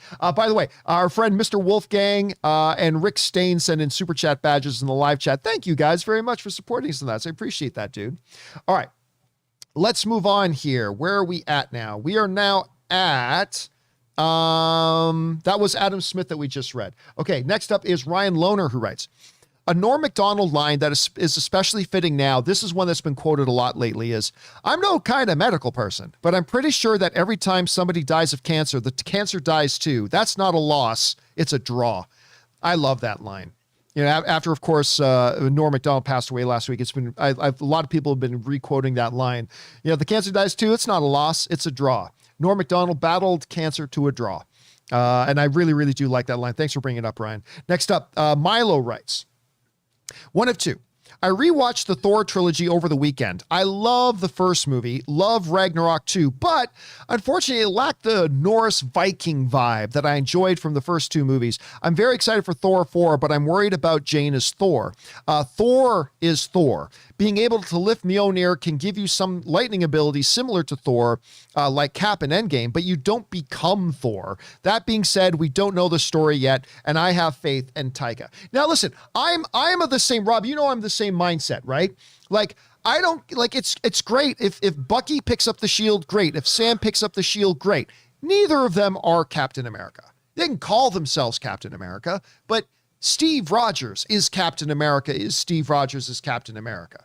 You know, I just think they should have different, unique names. Jane can pick up Mjolnir, get on a lot of powers, but she shouldn't become Thor. But it should be noted, this is all, especially the stuff with Jane, this is all rooted in the comic books, as is the stuff with Sam and Captain America. So it is all rooted there. But I agree, somebody doesn't become somebody else just because they wear the same costume that somebody else wore. But I don't know. Rob, he raises an interesting point. That's something I don't really thought of. As much as I love Thor Ragnarok, and I love Thor Ragnarok, it does have a little bit of a missing of that Norwegian, that Viking element. that feel of the Vikings that you actually do get from the first Thor a lot that has to do with Kenneth Branagh, and it doesn't in Thor. What do you think we're going to see in Thor 4, in Thor Love and Thunder? Do you think they'll go back to that a little bit, especially with the God Butcher coming in, or do you think they'll just continue on its own thing, kind of like Ragnarok did? I think it's going to continue on its own thing. I mean, I think whatever it's going to be bonkers and hilarious and wildly entertaining. But yeah, I think the threat, I mean, bringing in the God Butcher, I can only imagine that he's going after, well, gods, and that's the threat. I mean, and that the threat is real and it's extreme, especially in the wake of the destruction of Asgard. I think that I think it's very much going to be a follow-up to Ragnarok as opposed to, say, the original Thor. And and I think I can't wait for Thor Love and Thunder. Especially with Christian Bale playing Gore. I know. Right? You think like, what's not to love about that? Yeah.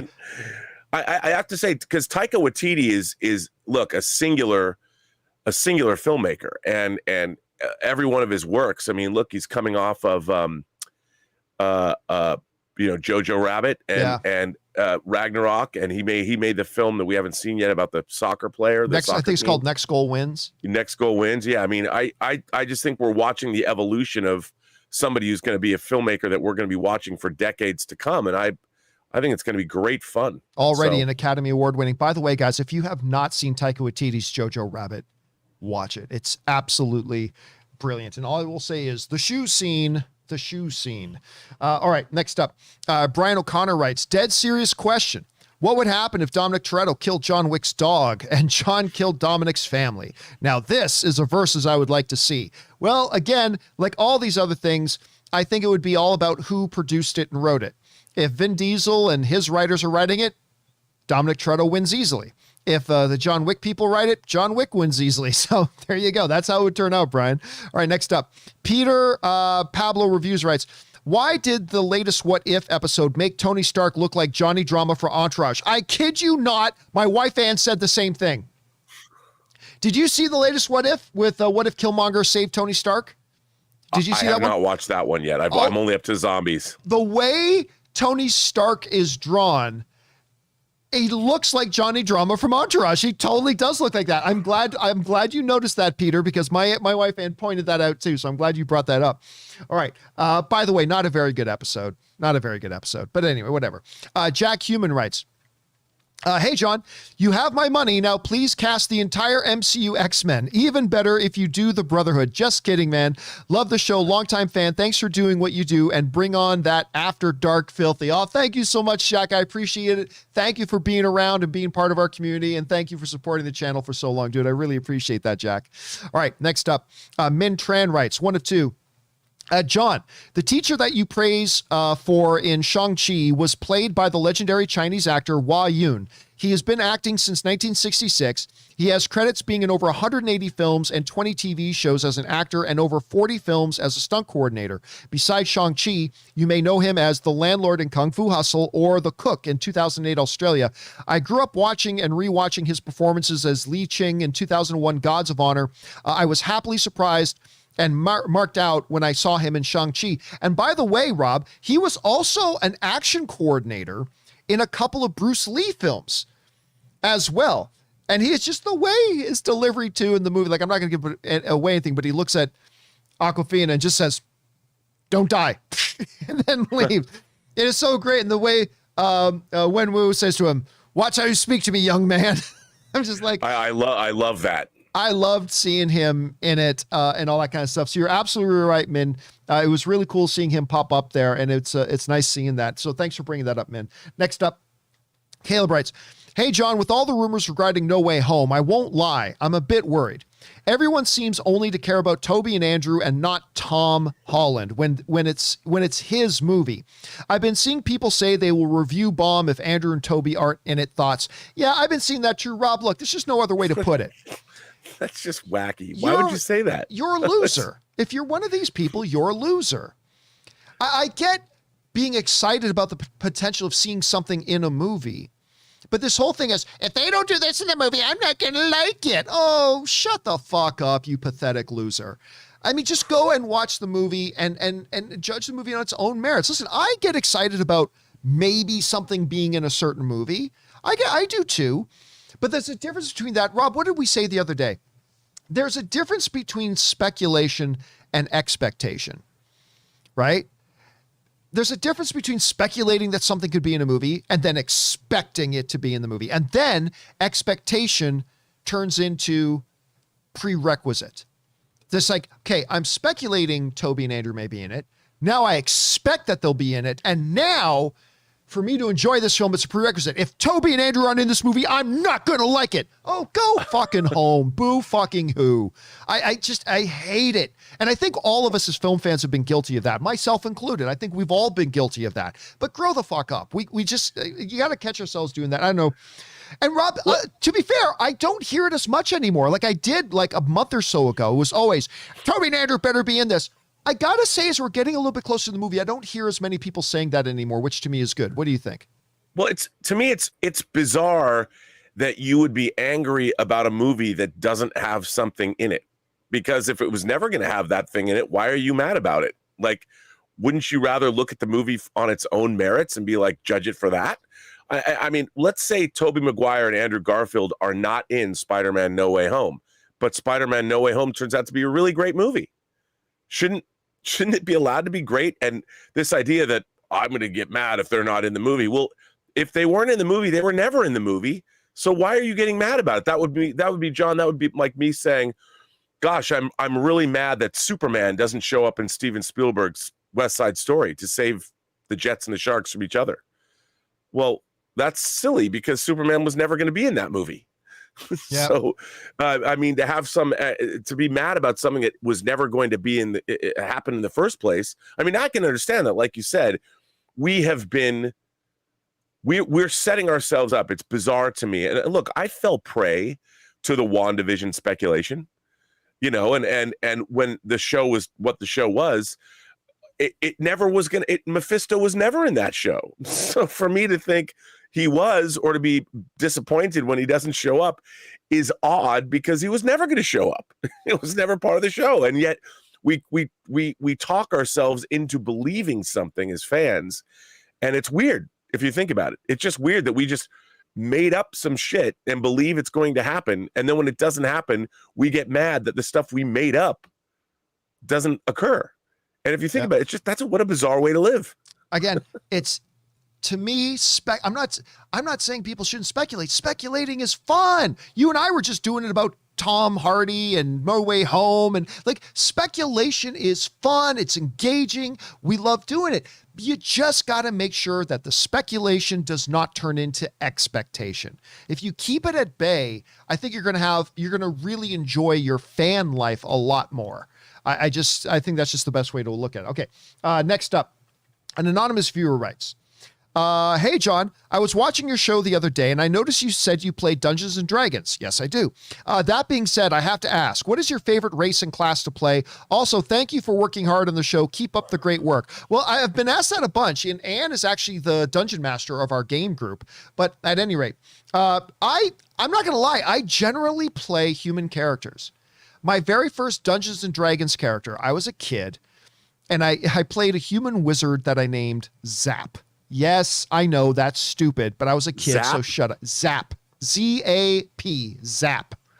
I named Zap the Wizard. Zap the Wizard. And you know somebody's going to do some fan art for you now, yep, John. And he of threw you lightning as bolts. Zap the Wizard. That's what he did. He shot lightning bolts, and I called him Zap, okay? I was a kid, so shut up. But really, I played Zap for years. I played that character for a long time. And then, but every character, I'm currently playing a human ranger named Darwin. Kind of like Eowyn, just Darwin. But I generally I like playing human characters. Even when I play like Star Wars, the Star Wars role-playing game. Now, normally I'm the game master of the Star Wars games, but when I get to play Star Wars, I generally still pick human characters. You human supremacist, you. Maybe that's it. I don't know why. I just feel like I can I just feel like I can get into the game more when I can picture my character better. So yeah, I like to play. I like to play human characters. So there we. I didn't ever ask you, Rob. Have you ever played D&D? I don't know if you ever have. But I haven't played D&D for a long time. But I played it when I was a kid. I even like to DM a little bit. And really, yeah. You know why? Because DMing was really fun. Like you're creating a story, and the players are the characters. But the overall story is your idea. So if you have a good DM makes Dungeons and Dragons. Everything. It's everything. And I liked doing that. And my philosophy as a DM was I always try to kill everybody. I always wanted them to die, but you had to do it in such a way where you couldn't just make the odds overwhelming. It had to be you still had to make it a good game. And a DM is everything in Dungeons and Dragons. Yep, it's everything in all role-playing games. It really is. The DM, The DM is the heart of it. All right, last one that we'll ask with Rob here, since we're just about out of time for Rob here. But James Bonner writes, "Good morning, everyone. I just read an article from Cinema Blend saying that Bryce Dallas Howard was getting ready to direct a reboot of Flight of the Navigator for Disney Plus. I'm all in. What say you?" Well, first of all, look, Rob, it should be, of course, point out. Bryce Dallas Howard, of course, the daughter of one of the great directors, Ron Howard. And she has cut her teeth in directing. She's got her own little independent film, but also she's directed for Mandalorian. She's done directing on episodes of The Mandalorian. And I thought she did a great job directing on The Mandalorian. And now she's doing a Flight of the Navigator reboot for Disney Plus. Listen, I'm not going to lie. I know Flight of the Navigator is one that a lot of people hold very, very dear to their hearts. I like Flight of the Navigator. I do. Me too. I remember it fondly. It's not one of my touchstone, key, pivotal movies growing up that I just always think about. It's not that at all, but I think this is a nice one. And again, another a nice next step for the directorial development of Bryce Dallas Howard, right? It's not like she just did one Mandalorian. Now let's rush her in and direct the next Avengers. They're developing her well. I think she's making really smart decisions for her career. And I think she's good. Look, if what we saw from her in Mandalorian is any indication, and she's got the pedigree. I mean, she comes from the loins of Ron Howard. I mean, I think she can turn into something really, really nice as a filmmaker. So again, Rob, I'll use the word curious. I am curious about this Flight of the Navigator reboot. What do you think? Well, I liked Flight of the Navigator. It was a fun kind of wish fulfillment movie. I think that why not? I mean, I'll go see it. It's about a kid who gets alien technology. What's not to love? Yeah, I agree. Well, anyway, Rob, I know we've kept you overtime here today. Thanks a lot for being here again, my friend. We'll talk to you again tomorrow, obviously. But in the meantime, where can people, by the way, I just want to point out, there's a little film called Tango Shalom that the actual United Nations is even tweeting about. Dude, I can't even. The United Nations is actually tweeting about this little movie, Tango Shalom. But anyway, tell people a little something about Tango Shalom. Where can people see it? And then where can people follow you online? It's so, as people know, I produced and edited a little film called Tango Shalom that, unbeknownst, I can't even, it's in theaters now. It's playing in Miami, and it's playing in Palm Springs, and it's in Scottsdale, Arizona. Very, very, very limited release. It's still in Los Angeles and New York as well. But it keeps going. Like, it's not burning up the box office charts, but it's certainly paying for itself to be in theaters. And they're talking about expanding the release every week. And I'm like, please don't release it further in October because we're going to get clobbered. But it's still out there. And then UNESCO, which is the education arm of the United Nations, tweeted out about Tango Shalom and how its interfaith depiction of religions cooperating despite their differences. They tweeted it out on Friday, and they tweeted it out again today. I'm like, I couldn't pay for better. I wish they'd done it earlier so we could put their tweets on the movie poster. But I mean, it's just, John, it's amazing to have worked on this little movie that defines independent cinema. It didn't cost very much. It was a labor of love for 5 years for everybody involved. The co-writer and co-star Joseph Bologna passed away during the making of the movie. And to have the validation of the United Nations tweeting this movie out, I can't believe it. Like, you never, it's so bizarre to me. And by the way, John, most of the movie was finished from the editorial standpoint on the computer that I'm talking to you on right now. Yes, it was. And it's just weird, man. I mean, it's great. And it's a movie for your mothers and grandmothers. No, it's a movie for everybody. But like I say that it's an indie Jewish spiritual quest family dance comedy fable.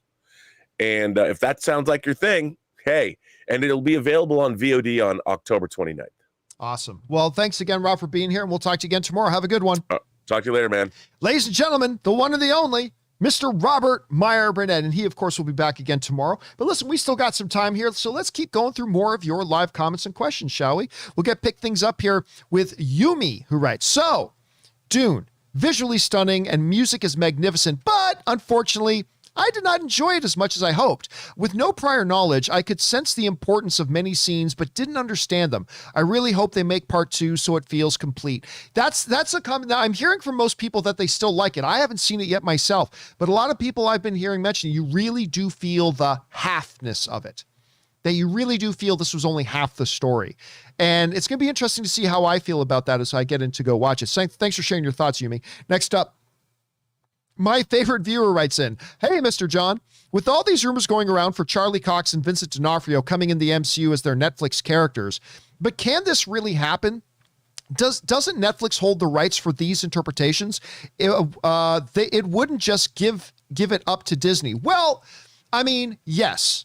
And by the way, no, I don't believe Vincent D'Onofrio and Charlie Cox are coming into the MCU unless they're coming into the MCU as other characters, because they can do that. They can play a different character. I do not believe, I'm not saying take it to the bank. I'm just saying I do not believe Charlie Cox and Vincent D'Onofrio are coming into the MCU as, as Daredevil and Kingpin. I don't believe that's happening. It's possible, though. See, and yes, Netflix owns the right to those iterations, but there's nothing they can do with them. Like, they can't make more of them. They're not allowed to make any more of them. And while they do have the rights to those iterations, new deals can be made. If Kevin Feige really wanted to use Matt Murdock and that Kingpin, that Wilson Fisk, they could make a deal with Netflix and buy the rights back or trade off something or whatever. It could happen. It could be done. Again, Kevin Feige does not like using other people's sloppy seconds, so I doubt that'll happen, but it is possible. New deals can be made. So while I don't think it's going to happen, I don't think Kevin Feige wants to do that, whatever, you can't deny it's possible. So, I'm just going to throw that out there. Okay, next up. Let's see here. Sergeant Ward writes, John, why do you care what Denis thinks of Marvel? Why does anybody care what he thinks? Why does this have to be a big deal whenever some famous person gives an opinion of something popular? Why can't we just move on? Well, I think this is, of course, going back to the comments last week that Denis Villeneuve, good Canadian kid, by the way, the director of the upcoming Dune, probably the best director working in Hollywood today. At least at this very moment. I think he's at the height of his powers right now. Like, he's the guy right now. Of course, making his comments about saying that he thinks Marvel movies are just cookie cutter. I find it ironic that a director is calling a director who is now trying to get people to go out to see his remake of a popular book is accusing Marvel of being cookie cutter, which is just moronic. That being said, I have no problem with the celebrity, any celebrity, be it an actor, a filmmaker, or whatever. And I was very clear about this. I have no problem if somebody is asked a direct question, giving a direct answer, right? Like saying, hey, I have no problem if somebody asks an actor, hey, do you like comic book movies? And if they don't like comic book movies, saying, you know what? Not really. I don't personally like comic book movies. They're not for me. They just don't click with me. So, hey, I'm super glad they're successful, but I don't personally like comic book movies. I think there is nothing wrong with that at all. But I believe if you are a filmmaker, you are a professional filmmaker, you work with the studios. Hell, half of your cast in Dune have starred in comic book movies, right? One of your Duke Atreides is about to be Moon Knight. Jason Momoa is Aquaman. And there are other, Dave Bautista is in Guardians of the Galaxy. You're a film, like half of your cast have been in comic book movies. I think if you're a filmmaker, I find it very classless when professional filmmakers in the studio system shit on the work of other filmmakers. I just think that's classless. I really do. Again, if somebody were to straight up ask Denis Villeneuve, do you like comic book movies? And he said, you know what? Comic book movies aren't for me. I have no problem with that. That's fine. But to go out of your way to shit on the work of other filmmakers and to shit on the work of movies that half of your cast appears in, I just think there's no point in that. There's no purpose to that. It's kind of the same reason why I personally have a philosophy and a thing on my show. I don't talk about other YouTube channels. I just don't think, I think that's classless. So I don't do it. I don't talk about other YouTube channels. I'll talk about the industry and all that kind of stuff. But yeah, I just don't think, I think it's classless for him to do it. I also think it's ignorant. I just don't think as a professional filmmaker and as a director that you should be out there actively shitting on the work of other directors. I just think it's classless. And listen, I love Denis Villeneuve. He is one of my favorite directors in the business today. Dune is my number one most anticipated movie, and it still is. And he's a good Canadian kid. I'm just saying, as a Canadian kid myself, I'm kind of disappointed that he would act in such an unclassy way. Because he's a classy guy. Denis Villeneuve is a classy guy. And I think those comments were beneath him. So I was disappointed to see them. It doesn't make me all of a sudden hate Denis Villeneuve. Not at all. Still my most anticipated film of the year. Not at all. But I am disappointed. I'm disappointed that he would, that he as a director would do that. Especially when, hell, even Josh Brolin is Thanos. Josh Brolin in his movie is Thanos, for heaven's sakes. And Cable. But I'll just leave it as saying I was very disappointed in the comments of Denis Villeneuve. I'll just say that. I'm still a big fan, still love him very much, still a good Canadian kid, but I was very disappointed in his comments. But that's just me. It was just a classless thing to say. Anyway, next up. Big Will writes, hey, John and crew. So, did you, Andrew Garfield, I'm going to guess you're going to ask, did you see Andrew Garfield on Jimmy Fallon the other day when he was asked about Spider-Man No Way Home? His facial reaction was so perfect. By denying that he's in the movie, I couldn't help but get excited. Your thoughts? I think everybody's reading way too much into it, but yeah, for the moment, Andrew Garfield's official statement is, look, I am not involved with Spider-Man No Way Home. We will find out soon enough if that's true or not, but he continues to deny it everywhere he goes. All right. Denis Villeneuve apologist writes, one of two. Regarding Denis' comments, I think he's right. I think he's saying, sorry, let me start again. Denis Villeneuve's comments, I think he's saying that Marvel movies are generic, which is completely ridiculous, but he'd be entitled to that opinion. And I kind of agree. I thought Shang-Chi was pretty bland and a mashup of the martial arts genre with Doctor Strange, Black Panther, Thor, etc. There's even a bit of Matrix and Harry Potter in there. However, even if Dune fails, it looks like unique art. Just my opinion, John, but don't beat me up. Still love you, bro. Here's the thing about Dune. Dune, there's nothing unique about Dune. It's a remake of an already existing book. It's not like Denis Villeneuve. It's not like Dune didn't exist and then Denis Villeneuve created this brand new universe. No, he's taking something that's been around for decades, was made into a movie, was then made into a TV movie, and now he's making it into a movie again. What's unique about that? It's the exact same thing that's been done 3 times before. And of course, I'm all for it. It's my number one most anticipated movie of the year. But here's the thing. You can take any movie in history. You can take any movie that's ever been made and say, oh, that movie is a mix of this, and this. You will find in any movie elements of some other movies. Any film. So if you want to play that game and say, I found this movie to be a mix of this, and this, you have to acknowledge that you can play that game with any movie. You can say Avatar, that, nominated for Best Picture. It was a kind of a mix of this, and this. I love Nomadland, which won Best Picture the other year at the Academy Awards. And, Chloe Zhao reigning, defending Best Director of the world right now. I love Nomadland. It's one of my favorite movies in years. I love that movie. But I've also talked on my channel about it's got a little bit of elements of this movie and a little bit of elements of that movie and all that kind of stuff. So you can play that game, but you can also play that game with every movie ever made. So it's just got to be, you just got to pick and choose where you got to see that. Anyway, next up, Diego writes, I got to say the comments made by Denis Villeneuve made me a bit less excited about Dune. It kind of puts a damper on it, and I don't know why. I feel that if there was an audience that is actually going to go see Dune in that theaters. It's MCU fans. Why say that? I mean, that's the other thing. Aside from the fact that his comments were a little classless, in my opinion. And again, the most classy people will sometimes do things classless. The most good people will sometimes do things that are bad. I mean, everybody's going to trip over their own words. Everybody does it. I do it. You do it. We all do it. Denis Villeneuve does it. I get it. I do. It has not made me any less excited for Dune. Again, still my number one most anticipated movie.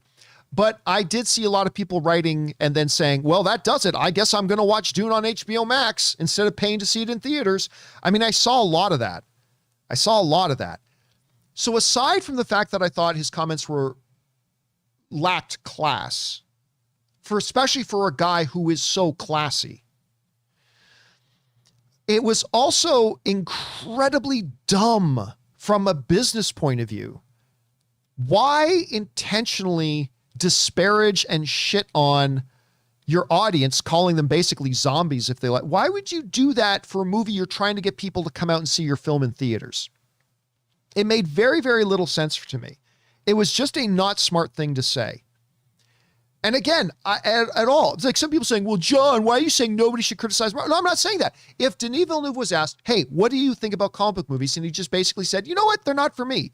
They don't personally mean a lot to me. I don't particularly find myself getting attached to them. So I don't personally like them. There is nothing wrong with that. But to come out and make the comments he made, one, a little bit classless. Two, I thought it was just dumb from a business perspective, because I think that's going to have an impact, unfortunately. Not for me, because to me, it's still my most anticipated film of the year. All right. Luke Manley, by the way, sends in a super chat badge in live chat. Thank you, Luke. I appreciate that, man. All right. Next up, we go to Dilly's Willie writes, hey, John, longtime fan, but first time writing in. Thank you so much for that, dude. Two films I haven't really heard you talk about are Candyman. We did discuss Candyman, and The Green Knight. We talked a lot about The Green Knight. I thoroughly enjoyed both, but I wanted a little more from Candyman. What are your thoughts? Be well and bring on the filthy. See, Green Knight is actually... Here's the thing. I think some people go into something like Green Knight, and when they sit down and watch it, it's called The Green Knight. They're expecting this big harrowing adventure of sword and sorcery and stuff like that. And that's just not what the original tale of The Green Knight is. And Dev Patel was excellent in it. Joel Edgerton was excellent in it. I think it's a wonderful story. I think it's really wonderful, but it really wasn't for a lot of people, because a lot of people thought it was going to be something different. And I get that. But personally, I thought it was great. I thought it was wonderful storytelling. I think the actual lore of it is fantastic. And yeah, I thought it was just gorgeous and beautiful and a really well-told story. But that's just me. All right, thanks for that, Dilly. Next up, Wu-Tang Dynasty writes, 1 of 2. Hey, John, I love the show. However, I've got to say that watching the last few MCU shows / movies did make me feel like a zombie inside, especially the third act of Shang-Chi. Oh, I thought the third act of Shang-Chi was the best part of it. Have you seen the pitch meeting about it? Ryan jokes about the formulaic format of the MCU movies, having a checklist to cross off. It's in good fun, but it does highlight tropes / stereotypes that Denis was alluding to. Scorsese, Denis, Nolan, Bong Joon-ho, Spielberg are arguably the top 5 auteurs, so I do respect their thoughts. But here's the thing, you can't take anything because I loved the pitch meeting for Shang-Chi. I loved it. It's fabulous. But you have to understand, these are all done in fun. And by the way, they also go out of the way to say about how Shang-Chi is not formulaic, like there's a guy and the girl and they don't hook up and they're not interested. But these are all things that you could say are prominent in all action movies or all whatever. There are certain things that action movies all have a villain. Does that mean an action film that has a villain is formulaic because it has a villain?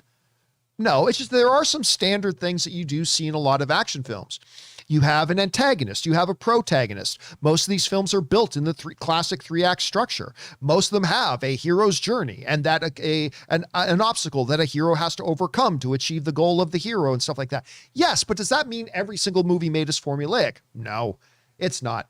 And I don't think that's at all what they were pointing out in the pitch meeting video. And again, I would encourage you, if you haven't seen the pitch meeting video that Wu-Tang Dynasty is talking about, you really should. It's absolutely hilarious. It's really, really funny. All right. Next up, we've got Patrick writes, just got home from seeing Dune in IMAX here in Switzerland. Film of the year for me so far. Cinematography, storytelling, directing, and pacing, all fantastic. Not one moment seems wasted. I hope they continue as the story is clearly unfinished. 9 out of 10. And that's what we're hearing a lot, Patrick, from our film-loving friends in Europe who have seen the movie.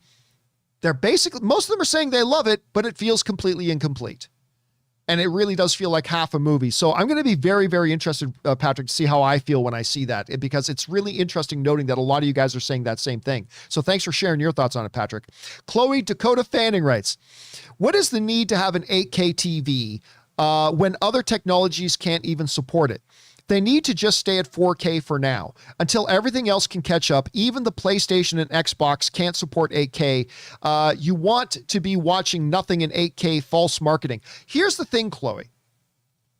The way that 8K is being introduced, and by the way, I believe 8K is completely pointless. The human eye can only perceive so much. Like the human eye can only perceive so much.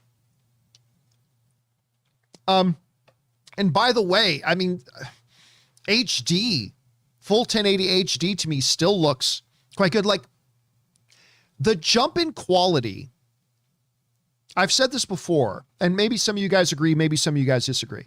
To me, the jump in quality from VHS to DVD, or even DVD to Blu-ray, you know, from standard def 480 or 320 to 1080, that quality jump was far more significant than the jump from 1080 to 4K.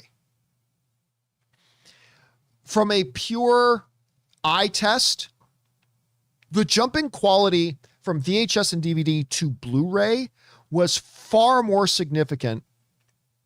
And by the way, the jump from VHS to DVD was more significant than the jump from DVD to Blu-ray. And the jump from from DVD to Blu-ray, I think, was quite more significant than the jump from a Blu-ray to 4K.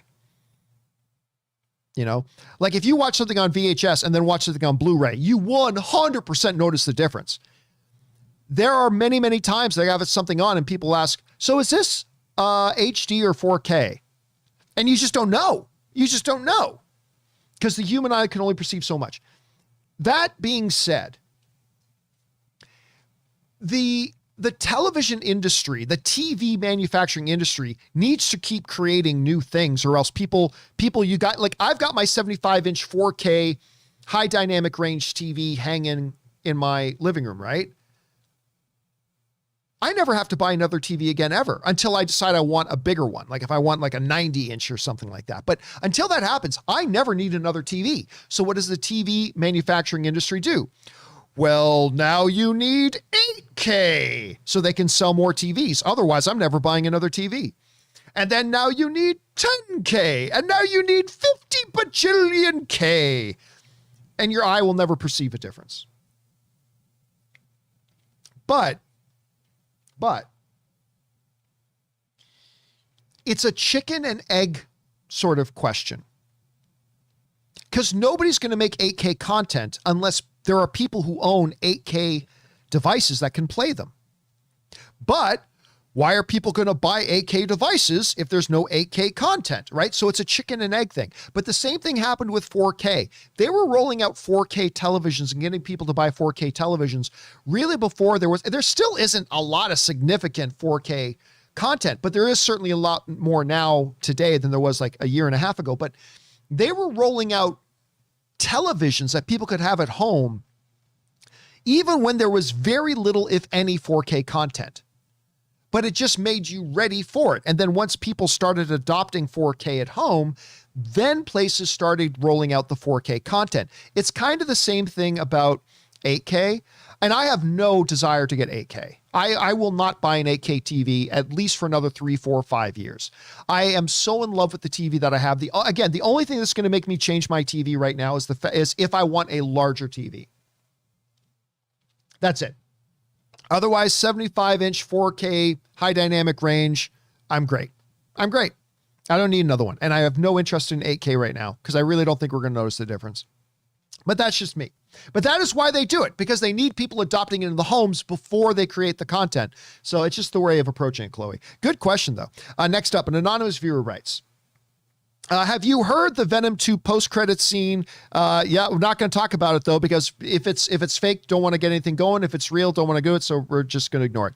Luke S. writes, hi, John. Someone echoing Denis Villeneuve's comment about comic book films. I have to say I got superhero fatigue a few years ago when watching Doctor Strange. I think I'm kind of bored with these now since I haven't watched any MCU films after Doctor Strange and haven't watched any comic book superhero films since the first Wonder Woman film.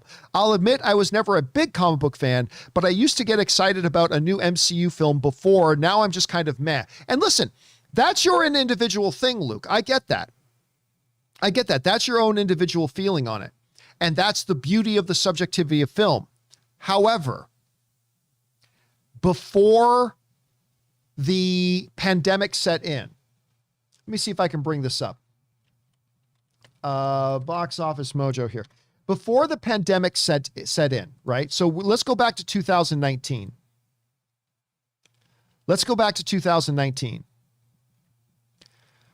Avengers, Captain Marvel, Spider-Man No Way Home, Joker.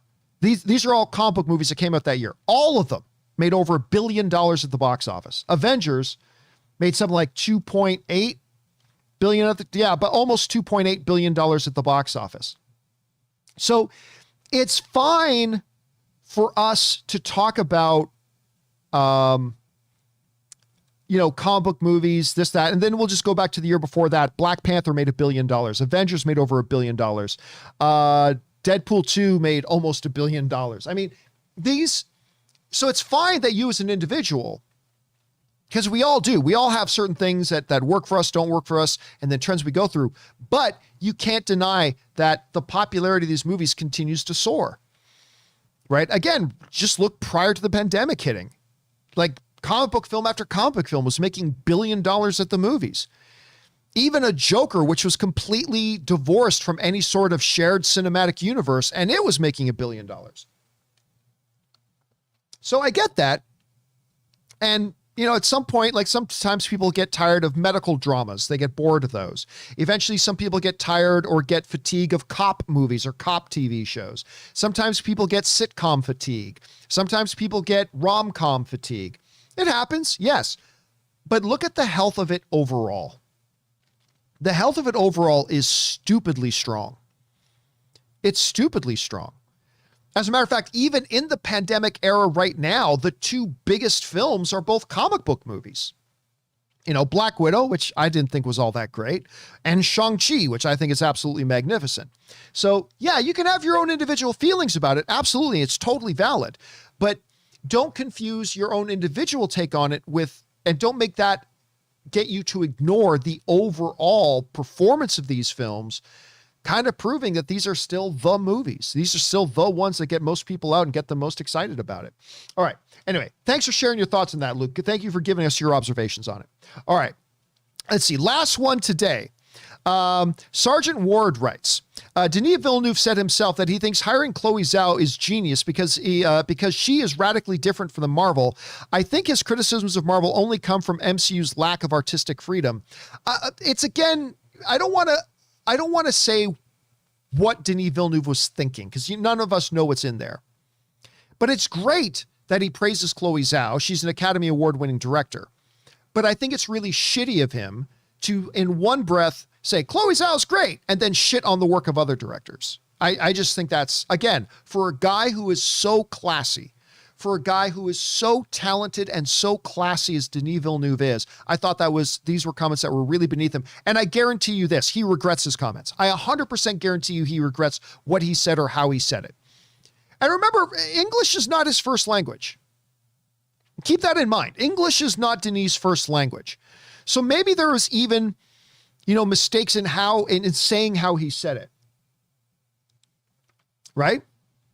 So anyway, just keep that in mind as well. Anyway, guys, listen, There are still more questions to come from Hawkeye's Lost Arrow, Dr. Nova, Soul Brother Mac, and more. Do not worry. We are going to have a companion video later today. Maybe it'll even be an After Dark. Maybe we'll do a live After Dark later tonight, and we will get much more caught up on all the questions here because there are a few more here to come. But for now, that'll do it, guys, for today's installment of the John Campea Show. Thank you so much for being here and making this show part of your day. Thanks to Robert Meyer Burnett for being here, and a special thank you to all you guys who sent in these live comments and questions, and you guys who sent in the Super Chat badges as well. Not only because you gave us great fun things to talk about, but you also supported this channel as you did it. And all of us involved here at the John Campea Show, thank you guys so very much for your support. Guys, don't forget, we'll be back again tomorrow for the next installment of the John Campea Show. Thank you so much for being here. That'll do it for me, guys. My name's John Campea, and until next time, my friends, bye-bye.